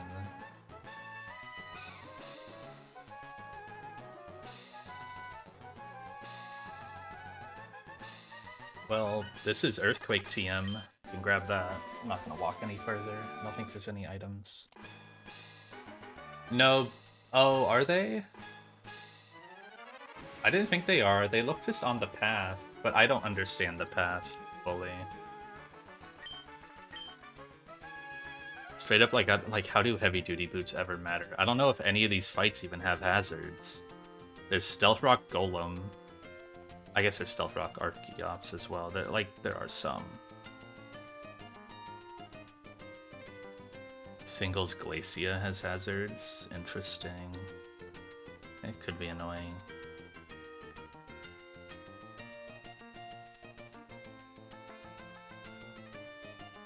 At a bare minimum, 9 fights left in the game. I think I'll need more than 9 fights, but...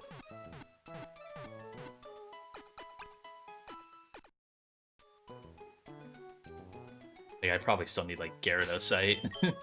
I know a decent way to beat that Indeedee lead is... Oh, wait, does my... A decent way to beat the Indeedee lead is Mega Gyarados, because you basically do, like, the Kecleon thing where you become Dark-type. I think my guy still has Crunch. Yeah, he does. Don't know what kind of damage that might do, but... I mean, it's Focus Sash anyways.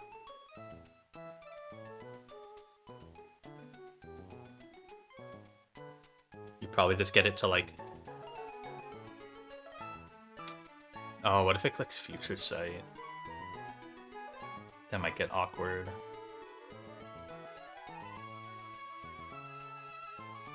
Icy Wind to break Sash? Make it... Yeah, maybe, yeah. And teach this guy Icy Wind. I mean, the nice thing about Gyarados is this guy's not coming to E4. He's very sackable on this fight. Beats Indeedee, probably baits Pheromosa. I don't know how the fuck you switch out of that Pheromosa. You're baiting Bug Buzz close combat. There's just no way. It's just such an absurd Pokemon. And like the problem is you give it a speed boost, but... Or is it a speed boost, or is it, I'd have to look in here. Really hope it's not a speed boost. It is a speed boost. Unless Beast Boost doesn't buff speed.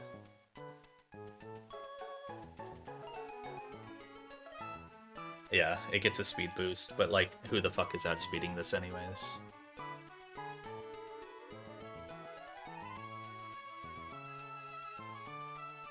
So yeah, like, Mega Gyarados would Oko and Indeedee. I don't think it even outspeeds after an Icy Wind. It does not, because my guy is -9 speed. That's awesome. Any standard Gyarados would. Because yeah, Icy Wind into Crunch would be great here. I might actually need to scale my Gyarados to make it faster after an Icy Wind.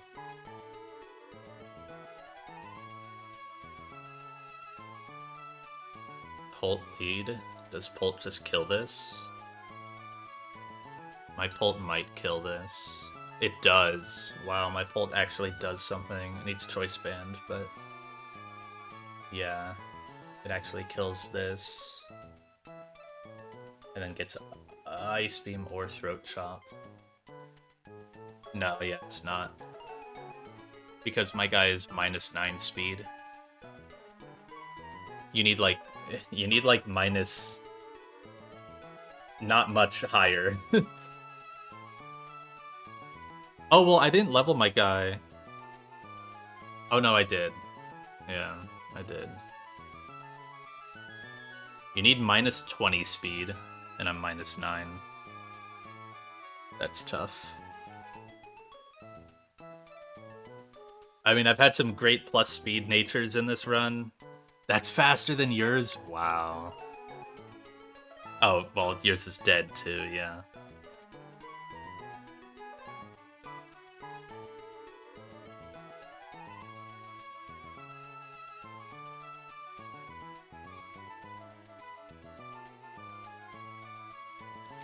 The one thing I do know, this fight in particular is probably the best spot in the game for impact over like usage on a limited resource to use my final Roat Berry. I've had one Roat Berry since Bridge Rival. And it's to beat this Cloister. But you gotta bait it into Freeze Dry.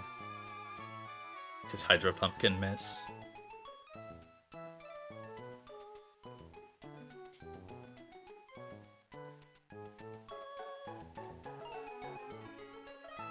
They really gave multiple focus sashes in this fight. That's so fucking cringe. How the fuck do you beat this Lucha, man? Oh my god.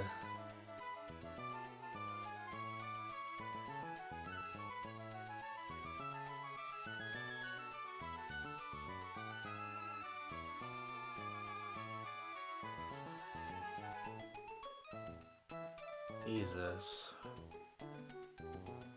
I guess I can use a Psychic Seed here, too. But that buffs Spadef, doesn't it? Yeah. I mean, maybe Psychic Seed Gudra is alright somewhere in here. Or Psychic Seed... I think Psychic Seed Escavalier is good for the Zam, isn't it? Because I can't get crit. You just get a +1 Spadef. You kind of shit on this what's in Psychic Terrain. This guy could substitute. It's completely fine if he subs, though. It doesn't matter, ever.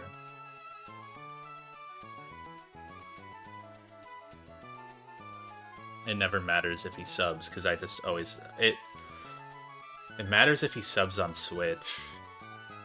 That's it. He's got to show him a kill on Switch in. But, like, with a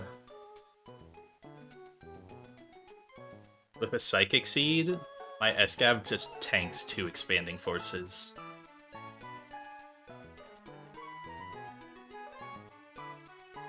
And then probably gets sacked if that's not Final Mon. Probably gets sacked to like Lucha or something. Or like Aggron. I feel like Aggron is pretty likely to come in late. You can maybe save yourself against Aggron, actually. Oh my god, this 3 Pokemon was sturdy in this fight. Fuck you, Vito. I didn't even notice the Custap sturdy Aggron. I mean, that's a bit more manageable, but holy. Probably just do like... I was gonna say fire into Mach Punch on Kelder, but that doesn't work.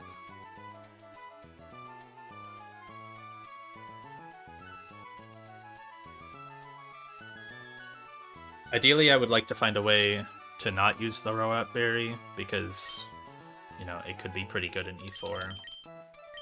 But if I need to use it, I use it. I'm not... that's not something I hold back on. This fight is so crazy. Anyways, it's 11:30. Let's see if anyone that I recognize is playing Run and Bun.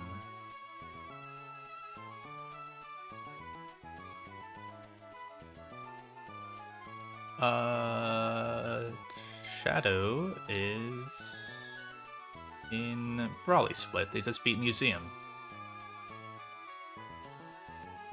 Is that 2 underscores? It is. Oh, they're in the middle of Museum.